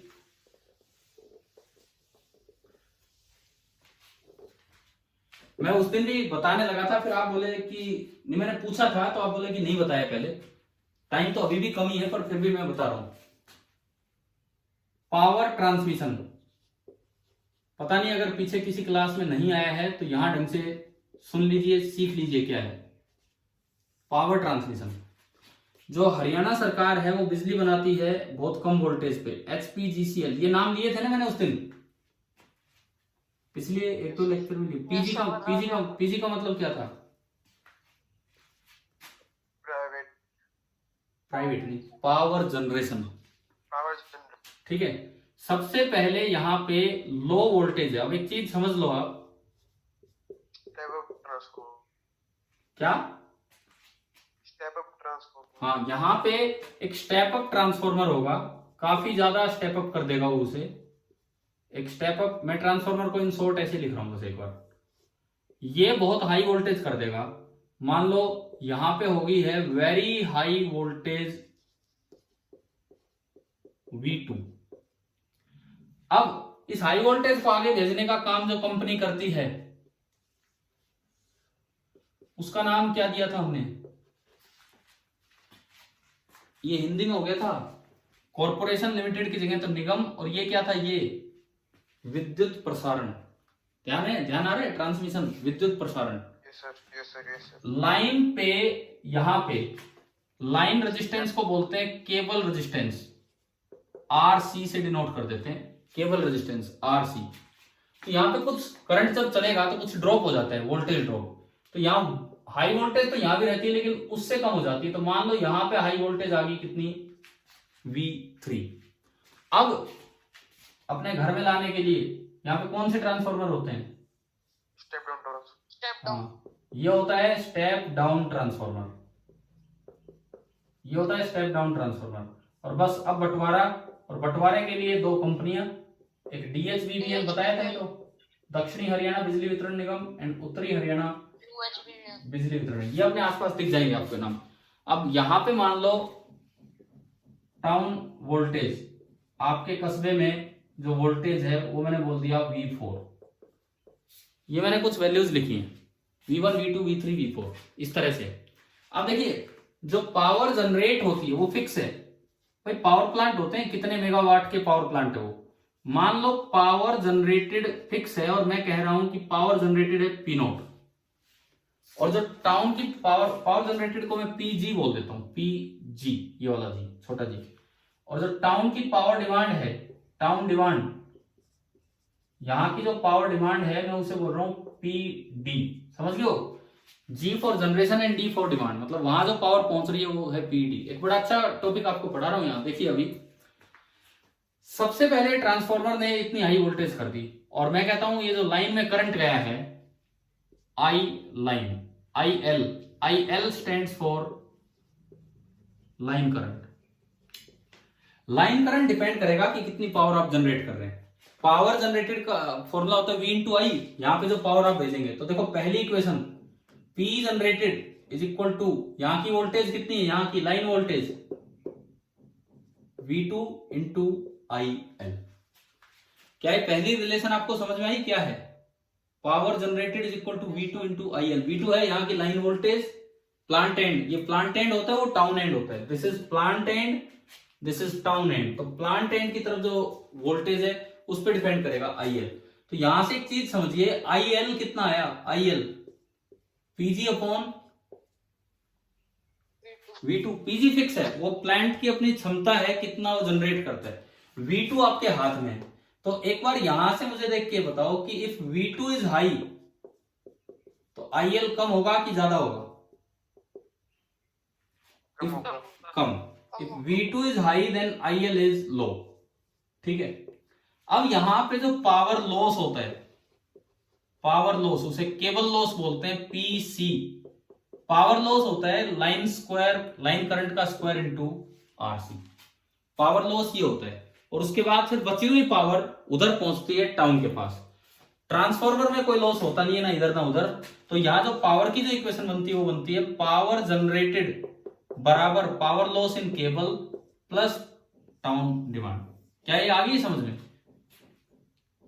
मान लो 800 मेगावाट बनी, 10 मेगावाट नष्ट होगी तो 790 मेगावाट उनके पास पहुंच गई। क्या ये इक्वेशन आई समझ में? पहली इक्वेशन, ठीक है। दूसरी इक्वेशन पावर लॉस कितना होगा, ये सुनो, पावर लॉस कितना होगा, IL की वैल्यू यहां से कितनी है, PG बाई V2। आप वहां से भी निकाल सकते हो, IL यहां से भी निकाल सकते हो। कैसे? पावर डिमांड इधर है PD, तो आप PD को भी लिख सकते हैं V3 इंटू IL। जैसे आप PG को लिखते हैं V2 इंटू IL, ऐसे ही PD को भी लिख सकते हैं V3 इंटू IL। तो यहां से अगर मैं V3 लिखूं, सॉरी IL लिखूं, IL, तो IL कितना आ गया, PD अपॉन V3। यहां से लिखते हैं तो PG अपॉन V2। अब पावर लॉस देखो आप, पावर लॉस है IL स्क्वायर इंटू RC। इधर से देखते हो तो IL कितना, PG upon V2 square square RC, और उधर से देखते हो तो कितना, IL पावर डिमांड का स्क्वायर अपॉन लाइन वोल्टेज का स्क्वायर इनटू RC। एक चीज समझो, जो पावर लॉस हो रहा है वो इनवर्सली प्रोपोर्शनल है दोनों जगह लाइन वोल्टेज के स्क्वायर के। यहां लाइन वोल्टेज है V2 और वहां लाइन वोल्टेज है V3। क्या एक बात इतनी समझ में आई कि नहीं आई आपको? हाँ भाई बोलो, वीडियो क्लियर नहीं आ रही। क्या क्या ये आवाज, क्या ये क्लियर हो रहा है कि नहीं, क्या बता रहा हूं मैं? यस दिख सर। नहीं रहा सर, कुछ दिख नहीं रहा। किसी को भी नहीं दिख रहा है? दिख रहा है। तो यार वो फिर आपका ही नेटवर्क खराब दिख रहा है होगा। सर। देखो इधर सुने, तो अब अगर सवाल आ जाए कि ट्रांसमिशन बहुत हाई वोल्टेज पे क्यों किया जाता है, तो इसका जवाब दो। ट्रांसमिशन बहुत हाई वोल्टेज पे क्यों किया जाता है? अगर लाइन वोल्टेज बहुत हाई रखेंगे, V2 V3 बहुत हाई रखेंगे, तो पावर लॉस जो होगा वो बहुत ही क्या होगा बताए? हैं? कम होगा। कम होगा। कम होगा। अरे डिनोमिनेटर में आ रहा है, पावर लॉस मुझे कम ही तो करवाना है, ज्यादा बिजली टाउन तक पहुंचानी है। तो अगर लाइन वोल्टेज ज्यादा होगी तो पावर लॉस कम होगा, इसीलिए ट्रांसमिशन हमेशा, जैसे सुना है, जैसे कोई कस्बा है वहां से गांव तक 11,000 वोल्ट की लाइनें जाती, सुना है ना, 11,000 वोल्ट की लाइन आ रही है, ठीक है, वो 11,000 वोल्ट थोड़ी ज्यादा वोल्टेज होती है, तो इसीलिए है कि उतनी हाई वोल्टेज पे पावर ट्रांसमिट करोगे तो लाइन में जो हीट के रूप में पावर लॉस है वो कम होगा। एक बार ये बताओ, क्या ये पूरा समझ में आ गया है कि यहां तक? Yes sir. देखो मैं आपको दूंगा एक छोटा सा, एक पेज का, सुनो, एक पेज का मैं इस पे एक सीपीपी दूंगा, एक पेज का एक सीपीपी, जिसमें आपको केवल बस यही अप्लाई करने होंगे और कुछ नहीं। पावर ट्रांसमिशन पे मैं एक सीपीपी दे रहा हूँ, तो आप वो ट्राई कर लेना, मैं उसके आंसर भी दे दूंगा। एज ए टेस्ट नहीं ले रहा, टेस्ट लेने का टाइम नहीं है, अगर कल लिया होता, कल क्लास हुई होती तो मैं वो टेस्ट की तरह लेता। मैं आपको एक सीपीपी दे दूंगा, आप विद आंसर में दूंगा, तो आप ये वाला टॉपिक समझ के उसको ट्राई करके देखना। समझ में आया पावर ट्रांसमिशन के ऊपर जो मैंने बोला है? तो इधर ये पीजी से समझा दो एक बार दोबारा। कौन सा कौन सा? वोल्टेज ये स्टेप अप ट्रांसफार्मर के, स्टेप अप ट्रांसफार्मर के ऊपर पीजी लिखा है ना, उधर से समझा दो। देखो सुनो, इधर पावर जनरेटेड है पीजी, ट्रांसफार्मर 100% एफिशिएंट होता है तो आगे पावर पीजी ही भेजता है। इधर पावर डिमांड है पीडी, ये ट्रांसफार्मर 100% एफिशिएंट है तो मतलब यहां पावर पहुंची, पीडी पूरी आगे पहुंच गई। पावर होती है V इंटू आई, यहां लाइन वोल्टेज है V2, यहां लाइन वोल्टेज है V3, दोनों हाई है, लेकिन ये ज्यादा हाई है, ये थोड़ा कम, क्योंकि बीच में थोड़ा ड्रॉप हो गया होगा, I इंटू आर, बीच में ड्रॉप हो गया होगा I इंटू आर सी, जो भी केबल रेजिस्टेंस है, इसलिए थोड़ी ज्यादा वो थोड़ा कम है। अब देखो इधर की मैं पावर लिखूं तो जो पावर जनरेट हुई है दैट इज इक्वल टू इधर की वोल्टेज इंटू इधर का करंट, इधर की वोल्टेज है V2 और लाइन करंट है IL। उधर जाके लिखते हैं तो जो पावर डिमांड है PD, इधर की वोल्टेज इंटू इधर का करंट V3 इंटू IL। समझ में आया कैसे लिखा है? बीच में कुछ पावर नष्ट हुई, मान लो आपने 100 मेगावाट पावर बनाई, 10 मेगावाट नष्ट होगी तो 90 मेगावाट आगे पहुंच गई, तो 100 बराबर 10 प्लस 90, तो पीजी बराबर पीसी प्लस पीडी। क्या अभी आ रहा है क्या समझ में? Yes sir. और कोई डाउट है तो इसमें बताओ अभी पावर ट्रांसमिशन में। चलिए मैं आगे बढ़ता हूं फिर इसमें, ठीक है। देखो अब इसके बाद देखिए, मैं आपको इस पे एक सीपीपी बना के दे रहा हूँ, उसमें किसी को डाउट हो तो मुझसे पूछ लेना, ये इसी पे ट्रांसमिशन वाले काम पे। ये एडवांटेज में आता है, आपकी बुक में, आपकी एनसीईआरटी टेक्स्ट बुक में एक लाइन लिखी थी जो मैंने शायद आपको पढ़ के बताई हो कि an important advantage of AC over DC is that कि it can be transmitted to large distances without much power loss. तो ये ड्यू टू ट्रांसफॉर्मर ये पॉसिबल है। ट्रांसफॉर्मर एसी पे काम करता है, डीसी पे नहीं करता, और ट्रांसफॉर्मर ने इसकी वोल्टेज स्टेप अप की, इस वजह से वोल्टेज ज्यादा होने से क्या फायदा हुआ हमारा, केबल करंट लॉस कम हुआ। अभी दिखाया ना आपको, क्योंकि जो केबल करंट लॉस है वो लाइन वोल्टेज के स्क्वायर के इनवर्सली प्रोपोर्शनल था। तो स्टेप अप ट्रांसफॉर्मर ने वोल्टेज बढ़ा दी ट्रांसमिशन से पहले, इसलिए केबल लॉस, पावर लॉस कम हुआ है। तो डीसी में ऐसा हम नहीं कर पाते हैं। तो एडवांटेज ऑफ एसी और डीसी समझ में आ गया कैसे है क्या है? हाँ जी चलो मैं आगे बढ़ूं।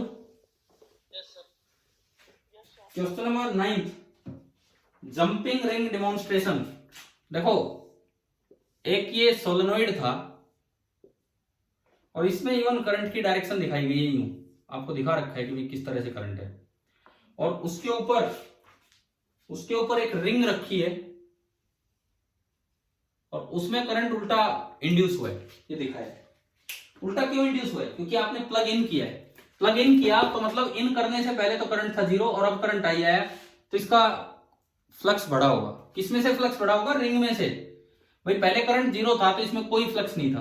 देखो ध्यान से सुनो, अब जब करंट यूं आया तो फील्ड लाइन ऊपर की तरफ आई, तो पहले फील्ड लाइन नहीं थी और अब फील्ड लाइन आ गई, तो फ्लक्स बढ़ा है रिंग में से कि कम हुआ है? बढ़ा है। बढ़ा है तो उसको अपोज करने के लिए करंट आएगा, उस बी के अपोजिट आएगा। तो ये ब्लू करंट ऐसे आया ताकि जो ब्लू का जो फील्ड है वो यूं आए। आया समझ में? लेंज लॉ के अकॉर्डिंग। ठीक है, अब सुनो, हमने मैग्नेटोस्टैटिक्स में पढ़ा था कि parallel current attract and anti parallel current repel. पढ़ा था एक स्टेटमेंट, बताओ। Yes sir. तो ये करंट यूं जा रहा है और ये उल्टा है, तो पैरेलल है कि एंटी पैरेलल है? Anti parallel. तो ये क्या करेंगे? एक दूसरे को रिपेल। अच्छा अब इसमें सुनो, the ring will jump because, पहला option, eddy current will start flowing. Eddy current क्यों नहीं बोल सकते रिंग में?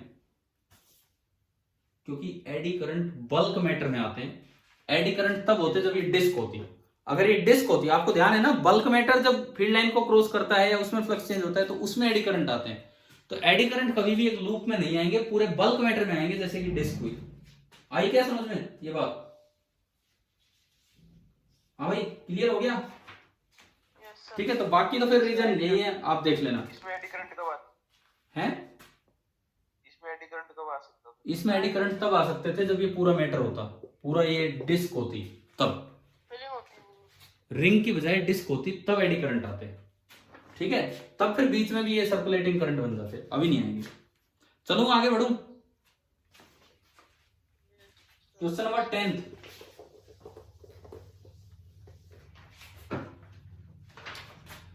देखो क्वेश्चन नंबर 10। भाई मान लो जैसे मैं एक हॉरिजॉन्टल प्लेन बनाऊं, ये आगे की तरफ है नॉर्थ, पीछे की तरफ है साउथ, इधर की तरफ है ईस्ट और इधर की तरफ है वेस्ट, और ये वर्टिकली अपवर्ड और ये वर्टिकली डाउनवर्ड। क्या आया ये डायग्राम समझ में? अक्सर हम नॉर्थ साउथ ऊपर नीचे बना देते हैं पर वो हॉरिजॉन्टल होते हैं, तो मैंने अब इस डायग्राम में जरूरत पड़ेगी तो इसलिए सिखाया। ये कहता है the magnitude of earth's magnetic field is B naught and angle of dip is delta. भाई अर्थ का मैग्नेटिक फील्ड यूं बटेगा, इधर और इधर। ये तो है उसका हॉरिजॉन्टल कंपोनेंट और ये है उसका वर्टिकल कंपोनेंट। मैग्नेटिक मेरिडियन में हम करते थे, मैं अब इसमें दिखा रहा हूं सीधा। तो BH को तो मैं लिख सकता हूं जो दिया है B naught cos delta, and BB को मैं लिख सकता हूं बी नॉट साइन डेल्टा। एक बार बताओ क्या कंपोनेंट करने आगे कि जो मैग्नेटिक फील्ड है उसका एंगल ऑफ डिप है डेल्टा और वैल्यू है बी नॉट, तो हॉरिजॉन्टल कंपोनेंट कितना होगा? B naught cos delta, and vertical component BB कितना होगा? B naught sine delta. क्या पहले पढ़ाया है कि नहीं आपको ये? क्लियर हो गया यहां तक? अब सुनो, आगे सुनो। एक कंडक्टर, मतलब इसमें अर्थ मैग्नेटिज्म और EMI दोनों को मिक्स कर दिया इस सवाल में। ये कहता है a conductor horizontal conductor of length L line north south. North south में ये यूं है, बिल्कुल नॉर्थ साउथ में है, लेंथ उसकी L है। मैं रखता हूं यहां पे horizontal conductor, moves eastward with velocity v। एक हॉरिजॉन्टल कंडक्टर है, नॉर्थ साउथ में ही है, यूं है, नॉर्थ साउथ के अलोंग, लेंथ इसकी L है और ये ईस्ट की तरफ चल रहा है विद वेलोसिटी v।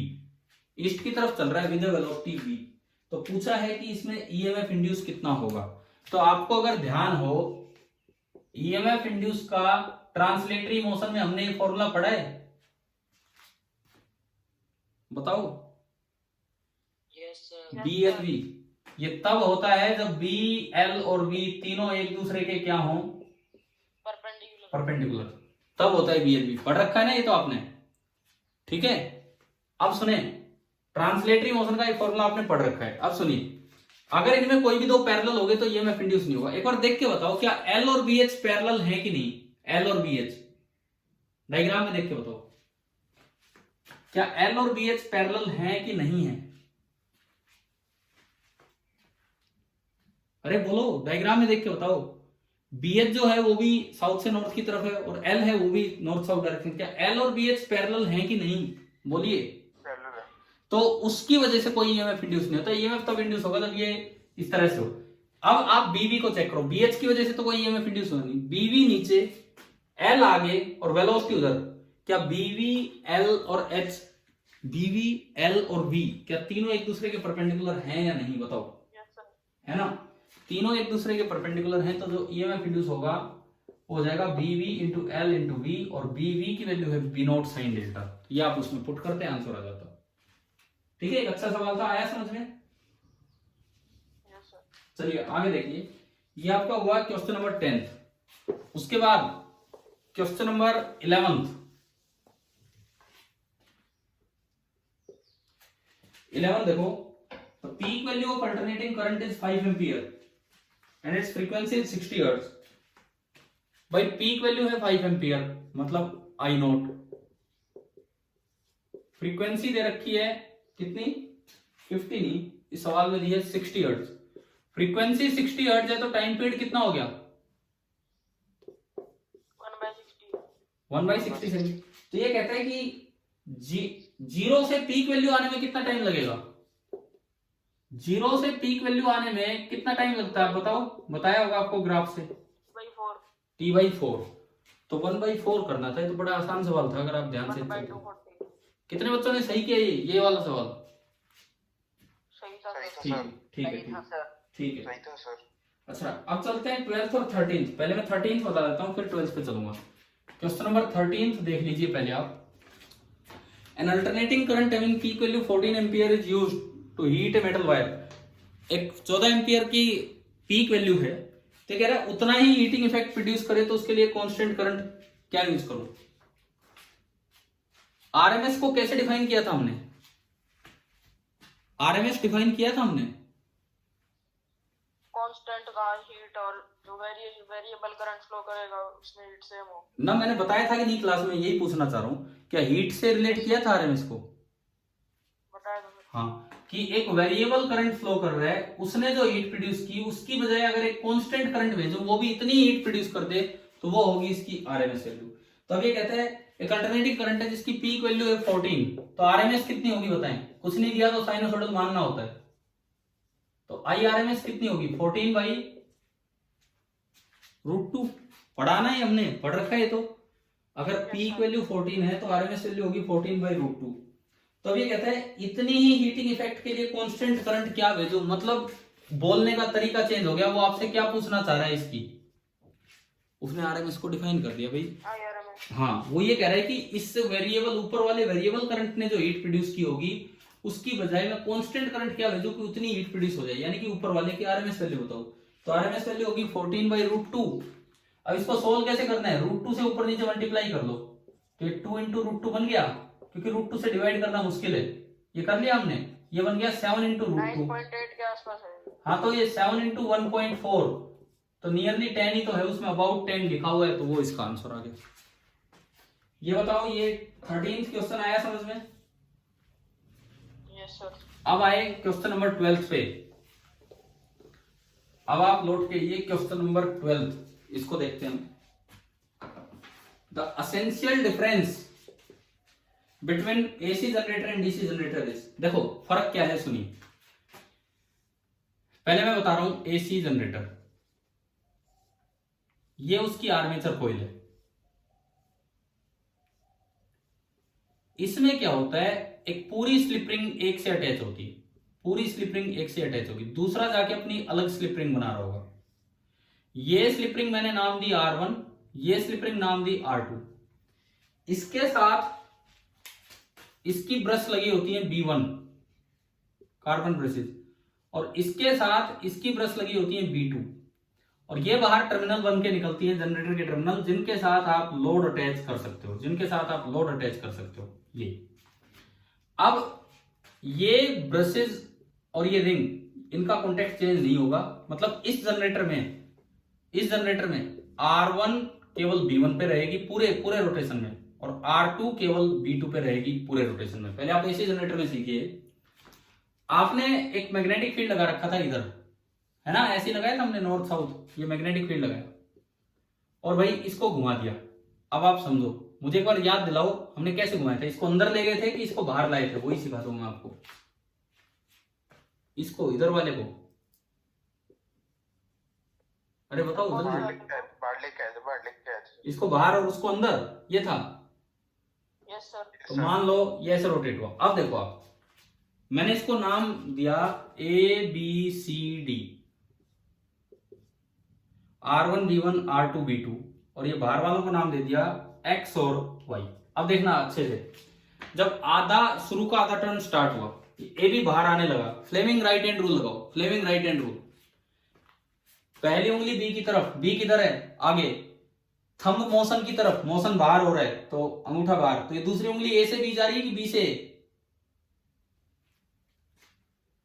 बोलो।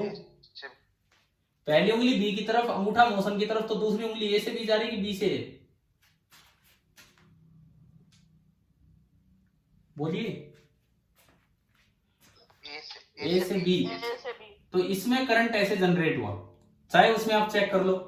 जब ये बाहर आ रहा है तो वो अंदर जा रहा होगा CD, ये बाहर आ रहा है तो CD अंदर जा रहा होगा। ठीक है, फिर से देखें, पहली उंगली बी के अलोंग, पहली उंगली बी के अलोंग, अंगूठा मोशन के तरफ, मोशन अंदर है, तो दूसरी उंगली C से D गई है कि D से C?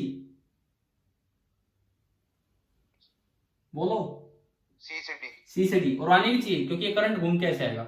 अब सुनो, फर्स्ट हाफ जनरेशन में चेक करते हैं। ये करंट आया, ये गया R2 पे, R2 गया B2 पे, B2 गया Y पे, यानी कि मुझे पता लगा कि फर्स्ट हाफ में करंट यूं आया। तो फर्स्ट हाफ रोटेशन में 0 से T/2 तक जो करंट आएगा आधे टाइम तक, वो आपका आ जाएगा Y2X। लोड में AC जा रहा है कि DC जा रहा है, इस बात पे डिपेंड करेगा।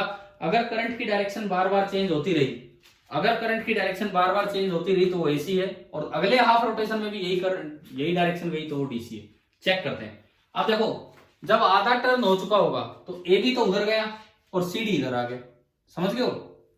समझ गए हो कि नहीं? आधा टर्न हो गया तो AB तो उधर गया और CD इधर आ गया, लेकिन नीचे R1 B1 पे ही है, R2 B2 पे ही है, पूरी स्लिप करेंगे। इन्हें बोलते हैं स्लिप रिंग, इन्हें बोलते हैं स्लिप रिंग।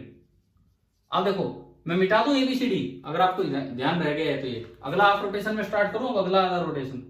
अब ये पॉइंट बन गया D, ये पॉइंट बन गया C, यहां पहुंच गया B, एंड यहां पहुंच गया A। ठीक है, क्लियर है यहां तक? अब देखो फिर से, अब ये अंदर जाएगा, ये हिस्सा अंदर जाएगा, ये हिस्सा अंदर जाएगा, तो इसमें फिर फ्लेमिंग रूल लगाया। पहली उंगली B की तरफ, अंगूठा, ना सॉरी, ये हिस्सा बाहर आ रहा है, यूं घूम रही है, ये हमारी जो कोयल है यूं घूम रही है, इस तरह से टर्न हो रही है। तो वो जो CD पहले उधर था, अब वो CD घूम के इधर आ गया, और अब ये CD बाहर निकलेगा, तो ये हिस्सा बाहर निकलेगा। तो देखो, पहली उंगली B की तरफ, अंगूठा बाहर की तरफ, तो करंट की डायरेक्शन इसमें सही है। तो करंट कहां से कहां है? D to C, और उसमें करंट कहां से कहां होगा? B to A। क्लियर है? उल्टा होगा सर। उल्टे नहीं होंगे, बिल्कुल सही होंगे। आप एक मिनट समझो, मैं बताता हूं अभी। बाद में CD इधर आ गया, देखो दोबारा सुने, ये जो CD है, पहले C और D यूं था, ये घूम के यूं आया, CD इधर आ गया, तो बाहर निकलेगा ना CD बाहर निकलेगा, तो CD में करंट ऊपर जाएगा और AB में नीचे। लेकिन क्या इनकी पोजीशन चेंज हुई है? AB किसके साथ अटैच था? AB वाली रिंग, AB वाली कौन सी थी? R1 की R2? अरे AB किसके साथ अटैच है? R1 के साथ कि R2 के साथ? R1। और ये जो CD था, ये किसके साथ अटैच है? R2। डायरेक्शन यही है। अब देखो, करंट आ रहा है B से A से गया R1 से गया B1, ये उल्टा हो गया, ये भी उल्टा हो गया, ये करंट भी यहां गया और ये करंट यहां गया। तो अब बताओ, अगले हाफ रोटेशन में जो करंट आया उसकी डायरेक्शन क्या होगी? अगले हाफ रोटेशन में, इस लोड में, अगले हाफ रोटेशन में जो करंट आया उसकी डायरेक्शन लोड के अंदर होगी X से Y। तो लोड को क्या लग रहा है कि उसे AC दिया जा रहा है कि DC दिया जा रहा है? AC। तो ये तो है AC जनरेटर। अब मैं आपको बताता हूं DC जनरेटर। DC जनरेटर क्या करता है कि जब ऊपर करंट बदले तो इनका भी स्थान बदल दो, इनकी भी पोजीशन बदल दो। R1 को कर दो B2 पे और R2 को कर दो B1 पे। कैसे अरेंजमेंट किया जाता है उसमें, अब वो आप सीखिए। और इस अरेंजमेंट को बोलते हैं कम्यूटेटर अरेंजमेंट। ये जो हम चेंज करेंगे, इस अरेंजमेंट को नाम दिया जाएगा कम्यूटेटर या फिर स्प्लिट रिंग। स्प्लिट मतलब तोड़ दिया जाएगा, दो अलग अलग रिंग नहीं, एक ही रिंग के दो हिस्से कर दिए जाएंगे। देखिए दोनों का एक ही नाम है क्या सर ये? हाँ, कम्यूटेटर या स्प्लिट रिंग एक ही नाम है, कोई फर्क नहीं है इनमें। देखिए अब सुनो, आप ध्यान से सुनो, आपने मैग्नेटिक फील्ड इधर लगाया, ये ए बी सी डी। अब थोड़ा अलग अरेंजमेंट है, हाफ रिंग, एक रिंग का आधा पार्ट इधर है और आधा पार्ट इधर है। एक रिंग का आधा पार्ट इधर होगा, आधा इससे अटैच होगा। इसको R1 बोल दिया, इसको R2। इस साइड जो ठिकाना है that is B1 brush, carbon brush B1, और इस साइड कार्बन ब्रश है B2। और आपने इन दोनों को नीचे कहीं लोड पे लगा दिया XY। चलो अब देखो, फर्स्ट हाफ सेकंड हाफ चलाते हैं। फर्स्ट हाफ इसको मैंने यूं टर्न करना स्टार्ट किया, ए भी बाहर आएगा। अभी देखा था हमने, ये जो हिस्सा बाहर आता है इसमें तो करंट किधर बनता है? ऊपर। और वो जो हिस्सा अंदर जाता है उसमें करंट किधर बनता है? नीचे। एक बार देखो, पोजीशन देखो ढंग से, ये करंट यूं आया, ये करंट यूं आया। अब R2 B2 पे है तो ये करंट यूं गया और ये करंट ऐसे आ गया। समझ गए हो? तो 0 से T/2 तक तो करंट है Y2X। लोड में देखना हमें, 0 से T/2 तक करंट है Y2X। समझ में आ गया कि नहीं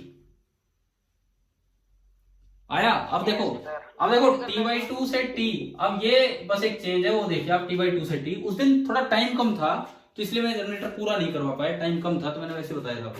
अब घूम के जब ये बदलेंगे तो ये CD इधर आया और इधर से बाहर निकलेगा, तो यानी कि ये पॉइंट हो गया D, ये C, ये B और ये A। परंतु आधा रोटेशन होते ही, देखो आधा रोटेशन होते ही जो R1 रिंग है वो AB के साथ उधर चलेगी। तो अब R1 ने अपना ठिकाना बदल दिया है, और R1 किसके ऊपर बैठ गई जाके? B2 पे।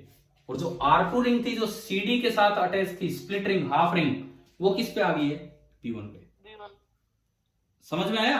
कम्यूटेटर इसे ही बोलते हैं या स्प्लिट रिंग इसे बोलते हैं। अब देखो, इधर जो रिंग है, इधर जो वायर है वो बाहर आएगी तो करंट ऊपर जाएगा, उधर जो वायर वो अंदर जाएगी तो करंट नीचे जाएगा, है ना? ये ऊपर जाएगा, ये नीचे जाएगा, ये तो श्योर है।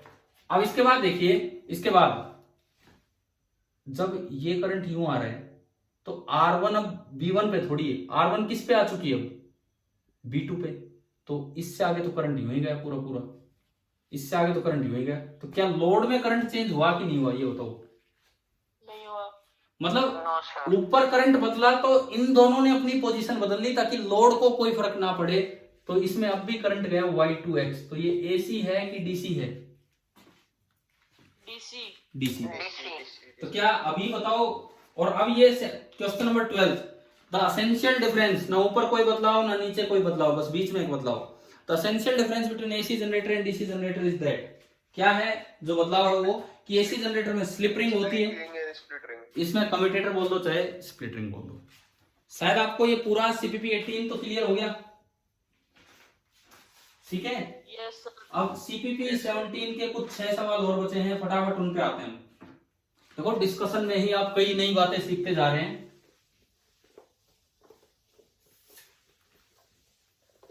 भाई इस बार 10 क्रॉस होगा ना ज्यादातर बच्चों का, 10।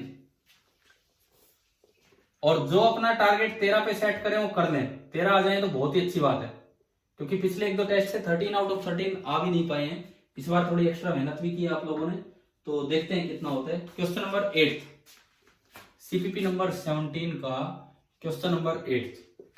ये तो बड़ा आसान सवाल था। क्या था देखिए, एक YouTube है, दूसरी YouTube है, इस तरह से दोनों YouTubes हैं, और ये कहता है कि एक लिक्विड भरा है यूं, ये लिक्विड है, और दूसरा लिक्विड भरा है यहां तक, ये ब्लू कलर से जो मैंने दिखाया। इस लिक्विड को L1 बोला है और ये जो लिक्विड है इसको L बोला है। स्पेसिफिक ग्रेविटी, भाई स्पेसिफिक ग्रेविटी होती है रिलेटिव डेंसिटी। स्पेसिफिक ग्रेविटी का मतलब निकल के आता है रिलेटिव डेंसिटी, मतलब डेंसिटी ऑफ वाटर से मल्टीप्लाई करोगे तो इसकी डेंसिटी आ जाएगी। L लिक्विड की स्पेसिफिक ग्रेविटी 1.1, L लिक्विड की स्पेसिफिक ग्रेविटी 1.1 होने का मतलब है कि इसकी डेंसिटी है 1.1 ग्राम पर सीसी, क्योंकि वाटर की डेंसिटी होती है 1 ग्राम पर सीसी। ठीक है, तो ये पूछते हैं कि स्पेसिफिक ग्रेविटी ऑफ L1 क्या होगी, तो मुझे L1 की देखो मैंने एक तरीका बताया था लास्ट टाइम भी, ऐसी YouTube वाले क्वेश्चंस में जो लिक्विड दोनों साइड सेम है उस पे आया करो। ब्लैक वाला लिक्विड दोनों साइड है या ब्लू वाला लिक्विड, बताओ। ब्लैक वाला। ब्लैक वाला। और उस जगह आओ जहां इसकी स्टार्टिंग होती है और ये इसका कोई लेवल है। एक सिंगल लिक्विड में सेम हॉरिजॉन्टल लेवल पे सेम प्रेशर होता है। अच्छा, इस क्वेश्चन में ये दिया गया है कि दोनों ऊपर सेम प्रेशर पे हैं, तो यहां PATM तो होता ही है, इधर भी ओपन है तो PATM पर दोनों सेम लेवल पे है। तो अगर ये हाइट h है तो इधर भी ये हाइट कितनी होगी, h ही होगी। तो आप इधर से यहां का प्रेशर लिखोगे, यहां का प्रेशर होगा P एटमॉस्फेयर प्लस रो वन इसके लिए इंटू G इंटू H, और यहां का प्रेशर लिखोगे तो P एटमॉस्फेयर प्लस रो जो इसकी डेंसिटी है इस L की, ये रो L1 है, और H तो सेम ही है तो GH, और सेम हॉरिजॉन्टल लेवल पे प्रेशर इक्वेट किया तो देखो PATM से PATM कट गया, GH से GH कट गया, GH से GH कट गया, तो क्या बचा, रो L1 बराबर रो L। आया क्या समझ में? और इसका मतलब जो स्पेसिफिक ग्रेविटी उसकी वही इसकी हो जाएगी। तो एक तो ये सवाल था आपका YouTube पे, एक YouTube पे 13th है। मैं पहले यही दोनों समझा देता हूं। क्वेश्चन नंबर 13th भी देख लेते हैं हम। देखिए,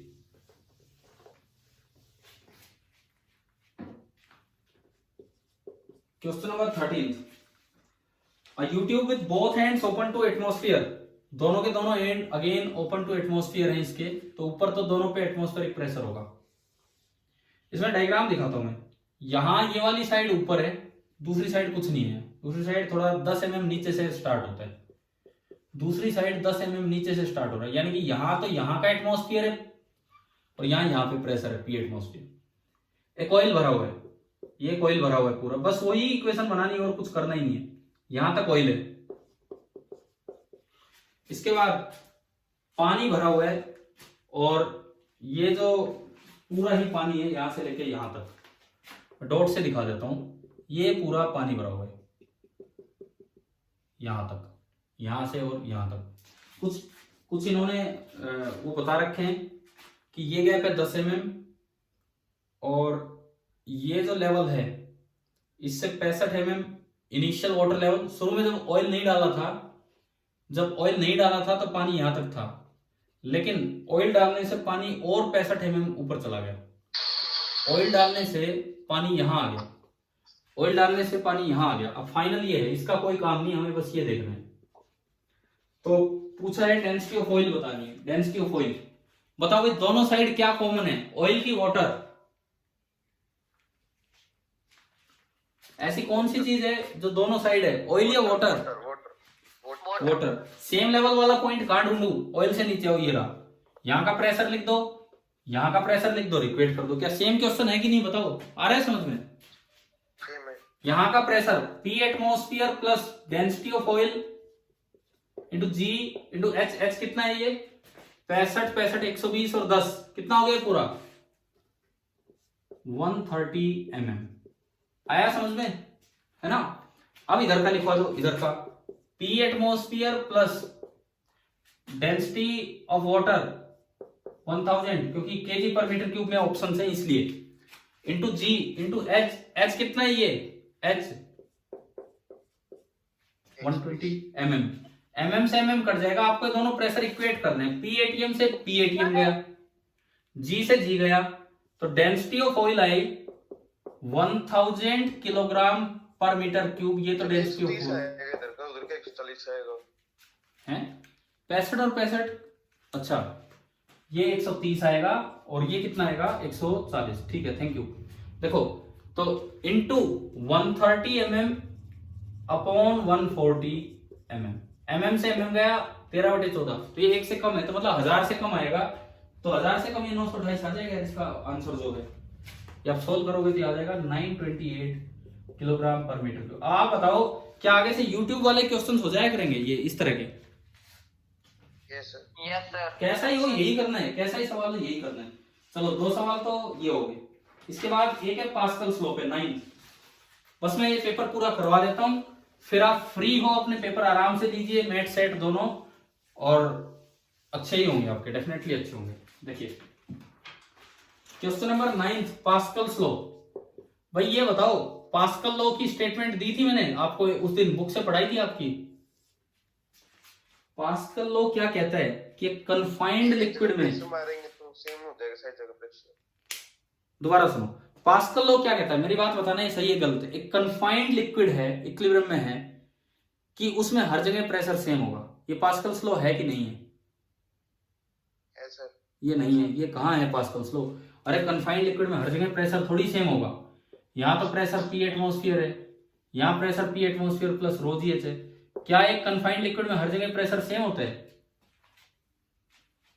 pascal law like pressure equally distribute होगा। इक्वली डिस्ट्रीब्यूट भी नहीं होगा, इक्वली ट्रांसमिट होगा। डिस्ट्रीब्यूट अगर हो गया तो इसका मतलब तो आप कह रहे हो मैंने 10 पास्कल बढ़ाया तो वो बट गया वही सब में ना। ढंग से बोलो, जो चेंज इन प्रेशर कहीं भी होता है दैट इज इक्वली ट्रांसमिटेड। जितना यहां चेंज हुआ उतना ही हर जगह ट्रांसमिट होगा अगर एक कन्फाइंड लिक्विड है और वो इक्विलिब्रियम में है तो। क्या पास्कल्स लॉ क्लियर है अब ढंग से? पास्कल्स लॉ ये नहीं कहता कि कन्फाइंड लिक्विड में हर जगह प्रेशर सेम। पास्कल्स लॉ ये कहता है कि अगर आपने कोई एक्स्ट्रा प्रेशर एक्सर्ट किया है कहीं तो वो एक्स्ट्रा प्रेशर सेम रूप में ट्रांसमिट होगा हर जगह। आगे ना समझ में क्या था पास्कल्स लॉ? ठीक है, अब ये सवाल नंबर 9 देखिए आप इसका। देखो केवल डिस्कशन में कितना टाइम लगा है, खाली डिस्कशन कर रहे हैं आज तो, कुछ आगे पढ़ भी नहीं रहे। ये एक कंटेनर है, दरवाजे दिए। भाई मैंने एक दरवाजों वाला सवाल करवाया तो था ना आपको उस दिन, बल्कि वो मुश्किल था। उसमें तो आपको ध्यान हो अलग अलग एरिया लिया था मैंने हर जगह, कहीं A/2 कहीं 2A। बताओ याद है कि नहीं? अरे ध्यान है कि नहीं? ऐसा कोई क्वेश्चन आया था दरवाजों वाला? Yes sir. ठीक है, अब सुनो, ये कहता है यहां से फोर्स लगा रखा है F1 इसको बंद रखने के लिए, यहां से फोर्स लगा रखा है F4 बंद रखने के लिए, यहां से F3 एंड यहां से F2। अब सुनो क्या कहता है, now an additional force F is applied at each piston. हर तरफ मुझे F फोर्स लगाना पड़ा। मैंने यहां से भी F फोर्स बढ़ाया, एरिया हर जगह सेम है A, एरिया हर जगह A है, एरिया अलग अलग नहीं है। अच्छा यहाँ F फोर्स बढ़ाया तो हर जगह क्यों लगाना पड़ा? आप सुनो, यहाँ F फोर्स बढ़ाया तो यहाँ प्रेशर कितना बढ़ा? Pressure F/A। तो हर जगह प्रेशर कितना बढ़ेगा पास्कल्स लॉ से? F/A। F/A प्रेशर यहाँ बढ़ा तो अंदर से फोर्स एक्स्ट्रा बढ़ गया F, यहाँ भी फोर्स एक्स्ट्रा बढ़ गया F, यहाँ भी फोर्स एक्स्ट्रा बढ़ गया F। कल एरिया अलग अलग थे तो कहीं 2F बढ़ रहा था कहीं A/2। अब देखो F फोर्स बढ़ गया तो यूं तो ये खुल जाएगा, इसे रोक के रखने के लिए मुझे यहाँ कितना फोर्स लगाना पड़ेगा? F। इसे रोक के रखने के लिए मुझे यहाँ कितना फोर्स लगाना पड़ेगा? F। और इसे भी रोक के रखने के लिए F लगाना पड़ेगा। तो यानी कि एक जगह लगा के पार पड़ नहीं सकती थी, एक जगह F लगाया। भाई डिस्टर्ब मत करो यार, आप अपना माइक ऑफ कीजिए। एक जगह F लगाया और तीनों जगह एरिया सेम था तो बाकी 3 जगह भी F लगाने पड़ेंगे, नहीं तो खुल जाएगा। क्या यहाँ तक आ गई बात समझ में? Yes sir. अगर 2F एरिया होता तो अलग फोर्स लगाना पड़ता, वो मैंने सिखा दिया। अब ये क्या कह रहे हैं सुनो, the increase in the pressure at the centre. तो ये तो आपको दिख ही गया, हर जगह कितना इंक्रीज हुए? F/A। चले आगे बढ़े, क्वेश्चन नंबर 10। बस भाई इसको फटाफट फिनिश करते हैं, 2-3 सवाल बचे हैं। देखिए क्वेश्चन नंबर 10, 10वां सवाल। शुरू में ये यहां पे लिक्विड था और ये एक तराजू ले रखा है और इधर बाट रख रहे हैं। बाट मतलब वेट, बैलेंसिंग वेट। शुरू में कहता है कि इसको बैलेंस करने के लिए R वेट लेना पड़ा। तराजू देखा है ना, तराजू है ये सिंपल, तो यानी कि R इसको बैलेंस कर रहे हैं। अब ये कह रहे हैं मैंने इसके अंदर ना एक बॉल डबो दी पूरी इसके अंदर, तो अब बताओ मुझे और कितना वेट रखना पड़ा। अगर इस बॉल का मास 80 ग्राम था तो आम जनता के दिमाग में यह आता है, मतलब आम बच्चे के दिमाग में, कि ये 80 ग्राम और रखना पड़ेगा। भाई इधर आपने कितना बढ़ा दिया, इधर वजन कितना बढ़ा है? 80 ग्राम। पहले केवल पानी था, अब कितना बढ़ा है? 80 ग्राम। तो हमें भी लगता है कि बैलेंस कराने के लिए इधर कितना बढ़ाना पड़ेगा? 80 ग्राम। जबकि क्वेश्चन पता है आपको क्या पूछा था कि अगर इस बॉल को पूरा इसके अंदर डबो दिया जाए, नीचे टच नहीं किया है, तो इधर कितना वेट बढ़ाना पड़ेगा ताकि ये बैलेंस रहे। क्वेश्चन आ गया समझ में क्या था? अब सुनो, इसको छोड़ा नहीं है, अगर इसको पूरा छोड़ देते तो भाई 80 ग्राम बढ़ाना पड़ता, इसको ऊपर पकड़ रखा है ऐसे, तो आपको खाली ये देखना होगा कि इसने कंटेनर पे कितना एक्स्ट्रा बॉइंट फोर्स लगाया, बस वही हमें बढ़ाना पड़ेगा। तो भाई न्यूटन थर्ड लॉ आ जाएगा। पहले तो इस पे बॉइंट फोर्स बताओ, इस पे बॉइंट फोर्स कितना लगा होगा, buoyant force B, density of water, density of water that is 1 gram per cc into volume of object, कितना दिया इसका volume 40 centimetre cube into g, into g, समझ गए हो क्या, rho into volume into g. यानी कि अगर मैं बॉइंट फोर्स देखूं तो इस पे कितना बॉइंट फोर्स बढ़ा है ना, इस पे कितना बॉइंट फोर्स ऊपर लगा है 40 जी। बाय न्यूटन थर्ड लॉ इसने लिक्विड पे नीचे की तरफ कितना फोर्स लगा दिया होगा, इसने लिक्विड पे नीचे की तरफ कितना फोर्स लगा दिया होगा 40 जी। तो अब इसको बैलेंस करने के लिए खाली ये फर्क डाल रहे हैं भाई, 40 जी एक्स्ट्रा फोर्स इधर आ गया, 40 जी एक्स्ट्रा फोर्स इधर आया, तो आपको उधर 40 जी को बैलेंस कराने के लिए 40 ग्राम और रखना पड़ेगा, क्योंकि 40 ग्राम का अपने आप वजन 40 जी हो जाएगा और वो इसको बैलेंस कर देगा। बताए क्या सवाल समझ में आ गया? एक बार रिपीट कर दो सर। देखो, अगर इस बॉल को इसमें पटक ही दिया होता, छोड़ दिया होता, तो हमें कोई दिक्कत ही नहीं थी भाई, सीधी बात है, 80 ग्राम और बढ़ गया तो 80 ग्राम उधर बढ़ा दो। अभी इस बॉल को हवा में पकड़ा हुआ है तो हमें नहीं पता कितनी टेंशन है उसमें, हमें खाली ये देखना है कि इस साइड इस कंटेनर को सिस्टम मानो तो कंटेनर पे कितना एक्स्ट्रा फोर्स आपने बाहर से लगा दिया। देखो एक तराजू है, दोनों साइड बैलेंस है, मैं बॉइंट फोर्स की बात नहीं कर रहा, मैं अगर इधर थोड़ा सा दबा दूं, इधर थोड़ा सा दबा दूं, तो बैलेंस करने के लिए उधर वेट बढ़ाना पड़ेगा कि नहीं, बताओ। बढ़ाना पड़ेगा। मैंने अगर थोड़ा सा दबाया है, सपोज कीजिए मैंने 40 जी दबा दिया, 40 G, G is acceleration due to gravity, तो उधर इतना मास रख दो जिसका वेट 40 जी हो, तो क्या वो अपने आप बैलेंस कर देगा कि नहीं? Yes sir. ऐसा ही नियम सीजीएस यूनिट में चला रहे हैं सारा, तो 40 ग्राम मास रख दो, अपने आप उसका वजन 40 जी आ जाएगा सीजीएस में। तो यानी कि आपको कितना वजन बढ़ाना पड़ा उधर 40 ग्राम, ठीक है। तो इधर इस कंटेनर पे कितना एक्स्ट्रा फोर्स लगाया है, वो है जितना लिक्विड ने इस पे बॉइंट फोर्स लगाया बाय न्यूटन थर्ड लॉ, इसने भी लिक्विड पे उतना ही नीचे बॉइंट फोर्स लगा दिया होगा, समझ गए हो। तो इस पे buoyant force rho into V into G से निकाला, वो 40 जी आया, तो by Newton third law on liquid by ball on liquid नीचे की तरफ बॉइंट फोर्स लगा, रो कितना होगा 40 जी होगा। तो उसको बैलेंस करने के लिए उधर इतना मास और रख दो जिसका वेट 40 जी हो, यानी कि जिसका मास 40 हो, और सीजीएस में चल रहा है तो 40 ग्राम। आ गया क्या समझ में? Yes sir. ठीक है, चलिए आगे बढ़ते हैं। क्वेश्चन नंबर 11 में अभी नहीं कर रहा डिस्कस, बिकॉज आपके पिछले लेक्चर में मैं 11 जैसी चीज करवा चुका हूं। क्या मैंने आपको ये सिखा दिया कि आइस फ्लोटिंग ऑन वाटर के 3 रिजल्ट अलग थे, लेकिन आइस अगर किसी और लिक्विड में फ्लोट कर रहा हो और फिर मेल्ट हो तो लेवल बढ़ता है कि कम होता है, बताया था कि नहीं पिछली क्लास में? Yes sir. तो ये आप वहां से लगाओगे, अपने आप आ जाएगा कि अगर डेंसर लिक्विड में आइस फ्लोट करता है तो लिक्विड लेवल विल इंक्रीज। ये आप देख लेना, उस क्लास से रिजल्ट होना। कितने बच्चों से हो गया था 11? हो गया था सर। नहीं हुआ है तो वो क्लास देखना, अगर नहीं हुआ है तो वो क्लास क्या सेम डेंसिटी हो तो सर रिमेन सेम होएगा ना सर? हाँ, अगर सेम डेंसिटी और आइस में कोई इंप्योरिटी नहीं है तो रिमेन सेम रहेगा। अब देखिए 12th आपकी एनसीईआरटी की एक एक्टिविटी है 9th क्लास की, देखो 9th की एक्टिविटी है उस बुक में एनसीईआरटी में। ये एक पत्थर था, हवा में लटका हुआ है, शुरू में मान लो इसका मास m है, तो इस पे नीचे वेट mg और ऊपर टेंशन है t, ये रेस्ट पे है तो t बराबर mg। अभी जो इलोंगेशन होगा, आप इस रस्सी को एक स्प्रिंग की तरह देखें, स्प्रिंग की तरह। स्प्रिंग में अगर x इलोंगेशन होता है तो जो टेंशन फोर्स जनरेट होती है वो कितनी होती है, k इंटू x। समझ में आया? पता है ना ये फॉर्मूला, ये वाला फॉर्मूला। तो यानी कि अभी इलोंगेशन कितना होगा, mg बाई k।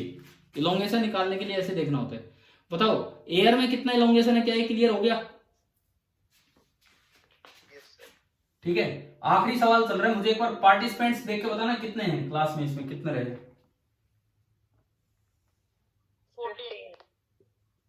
40 कम है रोज से तो कोई नहीं। 60 कितने हैं आज, कितने हैं सर? 2 टीचर्स भी हैं, 14 है बच्चे, 14 बच्चे। 14 बच्चे बचे हैं, ओनली 14, और नॉर्मली रहते हैं 60। कमाल ही हो गया भाई। ठीक है चलो कोई नहीं। तो देखो अब आखिरी सवाल है, आप इसको थोड़ा डिप करेंगे, आप इसको थोड़ा डिप करेंगे तो अब क्या होगा, नीचे तो लग रहा था mg, ऊपर लगेगा कुछ पॉइंट फोर्स और साथ में टेंशन टी डैश। अब इक्वेशन बनेगी टी डैश प्लस डी बराबर mg, तो टी डैश बराबर आया mg माइनस डी। तो बताओ टेंशन कम हुई है कि ज्यादा हुई है? कम हुई है। टेंशन कम हुई है तो इलोंगेशन कम हो जाएगा। जितना ज्यादा डिप करोगे बी उतना ही बढ़ेगा, जितना इसके अंदर जाओगे जब तक ये पूरा नहीं जाता है बी उतना ही बढ़ेगा, और बी उतना ही बढ़ेगा तो टेंशन उतनी ही कम होगी। जब ये पूरा डिप हो चुका होगा उस वक्त टेंशन मिनिमम होगी, समझ गए हो? जब ये पूरा डिप हो चुका होगा, बिल्कुल पानी के अंदर है, तो उस वक्त बी मैक्सिमम हो गया तो टेंशन मिनिमम, तो इलोंगेशन मिनिमम। अब बताओ अगर मैं और नीचे उसको लेके जाऊं तो क्या और इलोंगेशन पे फर्क पड़ेगा? क्यों क्यों क्यों क्यों? अगर मैं इसको पूरा डिप कर चुका, अगर मैं इसको पूरा डिप कर चुका, बढ़ जाएगी सर, वॉल्यूम में मर्ज जाएगा। नहीं अब मैं इसके आगे की बात कर रहा हूं, इसके बाद में अगर इसको और नीचे लेके जाऊं तो क्या पॉइंट फोर्स बढ़ेगा? No sir. इसके बाद पॉइंट फोर्स फिक्स हो गया तो इसके बाद टेंशन फिक्स होगी, तो इसके बाद टेंशन, देखो टेंशन कैसे चलेगी, यहां मैक्सिमम होगी, इस वक्त मिनिमम होगी, और इसके बाद और नीचे ले जाओगे तो कांस्टेंट होगी, अब चेंज नहीं होगी। ऐसे इलोंगेशन यहाँ सबसे ज्यादा है, यहाँ कम है। तो इन्होंने तो खाली ये आधा और पूरा नहीं पूछा, इन्होंने तो खाली इसको कंपैरिजन पूछा है, तो यहाँ इलोंगेशन ज्यादा होगी और यहाँ कम। अब बताओ क्या दोनों सीपीपी क्लियर हो गए हैं कि नहीं आप सभी बच्चों को? Yes sir. ठीक है। अब भाई इसमें एक बात बताओ, जो F1 के बच्चे हैं जो 9th में F1 में थे और F1 डबल स्टार में थे, मैंने आपको लास्ट के कुछ टाइम में ये पढ़ाया था कि आर्किमिडीज ने स्पेसिफिक ग्रेविटी ऑफ ऑब्जेक्ट कैसे निकाला था यूजिंग ए बैलेंस। आखिरी बात बता रहा हूं, मैं बता नहीं रहा, बस आपको बता रहा हूं, पढ़ देना अपनी बुक से। याद आ रहा है क्या? कॉपी में होगा सर, एक बार ये समझा दो सर इस पे बोर्ड पे। कौन सा? आर्किमिडीज प्रिंसिपल वाला। मैंने वो किंग वाला तो समझा दिया था उस दिन, वो तो आ गया होगा समझ में। Yes sir. किंग वाला तो आ गया ना समझ में कि इम्प्योरिटी कैसे निकालते हैं। यस सर, वो तो यार अब ये नहीं समझाऊं क्या, ये स्पेसिफिक ग्रेविटी किसी लिक्विड की कैसे निकालते हैं आर्किमिडीज वाले से? Yes sir. अच्छा ठीक है भाई। उस दिन किस बच्चे ने एक वो सांप से नोट्स भेजे थे जो मैंने आपके ग्रुप में शेयर किए थे, किसी एक स्टूडेंट ने भेजे थे। अगर आज भी किसी के पास ऐसी नोट्स कॉपी के नोट्स हो तो मैं आपको बता, देखो मैं अब इतना टाइम नहीं समझाऊंगा आपको, मैं फटाफट कुछ रिजल्ट्स देता हूँ कि स्पेसिफिक ग्रेविटी निकालने के आर्किमिडीज ने क्या क्या दिए थे। आपके नोट्स में होंगे, वही नोट्स शेयर करें आप, उससे पता लगेगा। मैंने पहला केस लिया था सॉलिड ऑब्जेक्ट, क्या कह रहे हो, कोई बोल रहा है क्या? सॉलिड ऑब्जेक्ट्स मोर denser then water, solid objects मोर डेंसर देन वाटर। पहला केस हमने ये लिया था कि सॉलिड ऑब्जेक्ट वाटर से जो ज्यादा डेंसर हैं उनकी स्पेसिफिक ग्रेविटी कैसे निकालते हैं। तो उसका तरीका ये बताया था, आप पहले उसका वजन कर लीजिए एयर में, मान लीजिए एयर में वेट है W, एयर में आपने उसका वेट किया और वेट आया W, फिर आप उसका वेट कीजिए वाटर में, मान लीजिए भैया यार कॉपी होगी आपकी, कॉपी में अच्छे से बना रखे होंगे आपने जिनके पास नोट्स हैं। Yes sir. W1 सपोज कीजिए, इसका जो वेट मेजर हुआ वाटर में है तो W, लेकिन अपेरेंट वेट कितना आया W1, तो लॉस इन वेट कितना हो गया, loss in weight W minus W1 ना, W माइनस W1। अभी वेट ज्यादा है, वहां पॉइंट फोर्स आने से वेट थोड़ा कम हो गया। तो इस केस में जो स्पेसिफिक ग्रेविटी होती है, देखो भाई बच्चों मैं अभी पूरा क्लियर नहीं करूंगा, इतना टाइम नहीं है।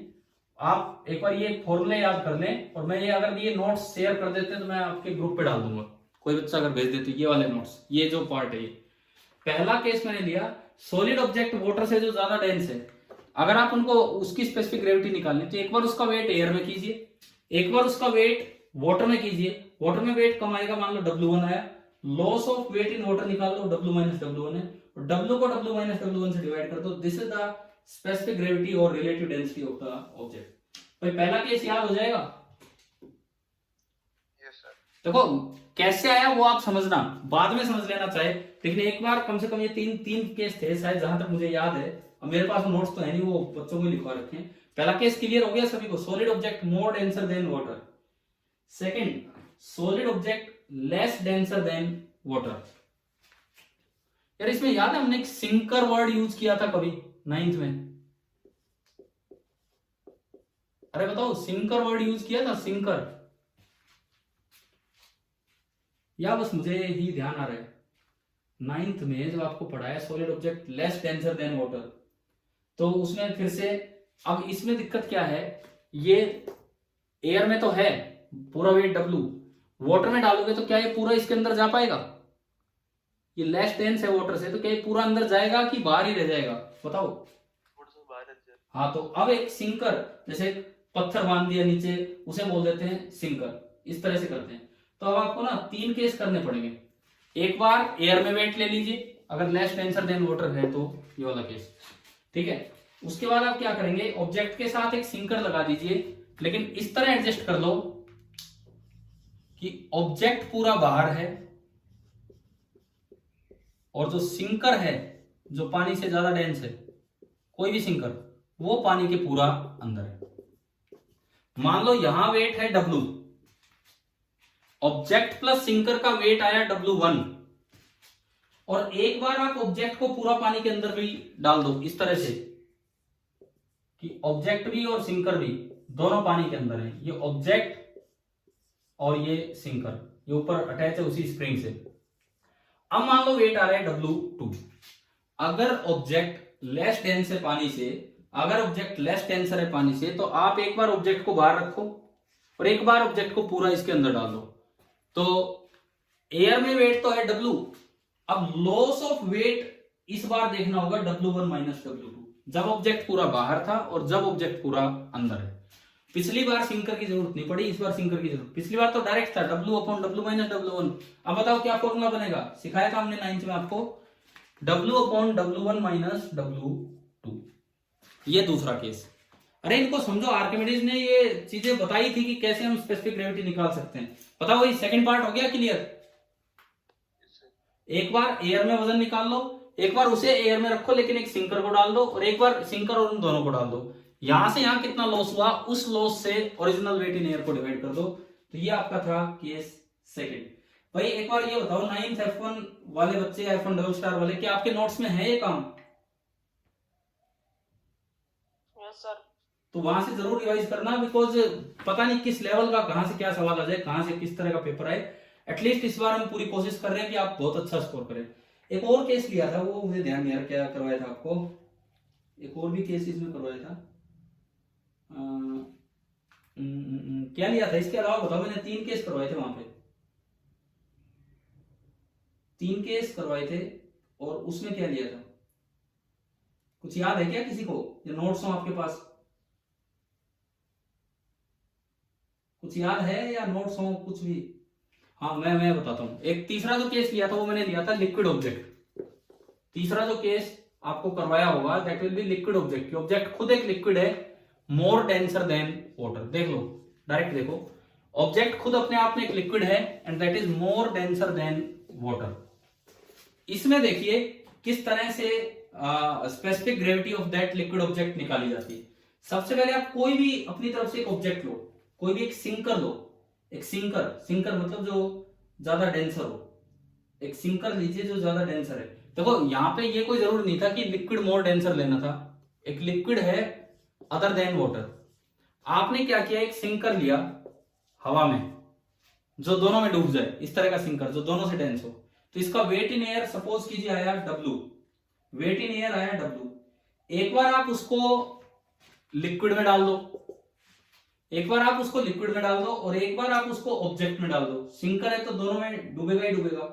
मान लो जब आपने लिक्विड में डाला, जब आपने लिक्विड में डाला तो उसका वेट आया W1, और जब आपने उस सिंकर को वाटर में डाला, सिंकर को वाटर में डाला, तो सपोज कीजिए वेट आ गया W2। 3 सिचुएशन आई समझ में? हाँ जी बोलो, बस ये आखिरी काम है, फिनिश कर रहा हूं इस क्लास को। 3 सिचुएशन आ गई आपको समझ में क्या क्या है? आपने एक सिंकर लिया, एयर में उसका वेट है W, एक बार उस लिक्विड ऑब्जेक्ट में इंसर्ट किया जिसका स्पेसिफिक ग्रेविटी आपको निकालनी, वहां उसका वेट आया W1, और एक बार वाटर में इंसर्ट किया वहां उसका वेट आया W2। तो specific gravity of liquid object का तरीका जो आर्किमिडीज ने बताया था वो था loss in weight in that liquid, liquid में डाला था कितना लॉस हुआ, divided by loss in weight when inserted in water. ये है स्पेसिफिक ग्रेविटी ऑफ सिंकर, नहीं स्पेसिफिक ग्रेविटी ऑफ लिक्विड। ये जो बीच वाला जो आपने लिक्विड दिया था भाई, ये 3 फॉर्मूले हैं, 3 तरीके हैं, याद हो जाएंगे? अब बताओ, अरे बोलो, आखिरी बात पूछ रहा हूं, क्या ये तीनों तरीके याद हो जाएंगे आपको? Yes sir. ठीक है, 9th वाले कोई भी बच्चा जिसने हिसाब से या उस दिन जिसने शेयर किया वो शेयर कर दे तो बहुत अच्छी बात है, मैं पूरे ग्रुप पे डाल दूंगा ये ना, और नहीं तो आप समझ लेना वीडियो से। चलिए ठीक है, ऑलमोस्ट 2 घंटे हो गया। Thank you. अब हम क्लास को फिनिश करते हैं। Best wishes for your test. ठीक है, थैंक यू।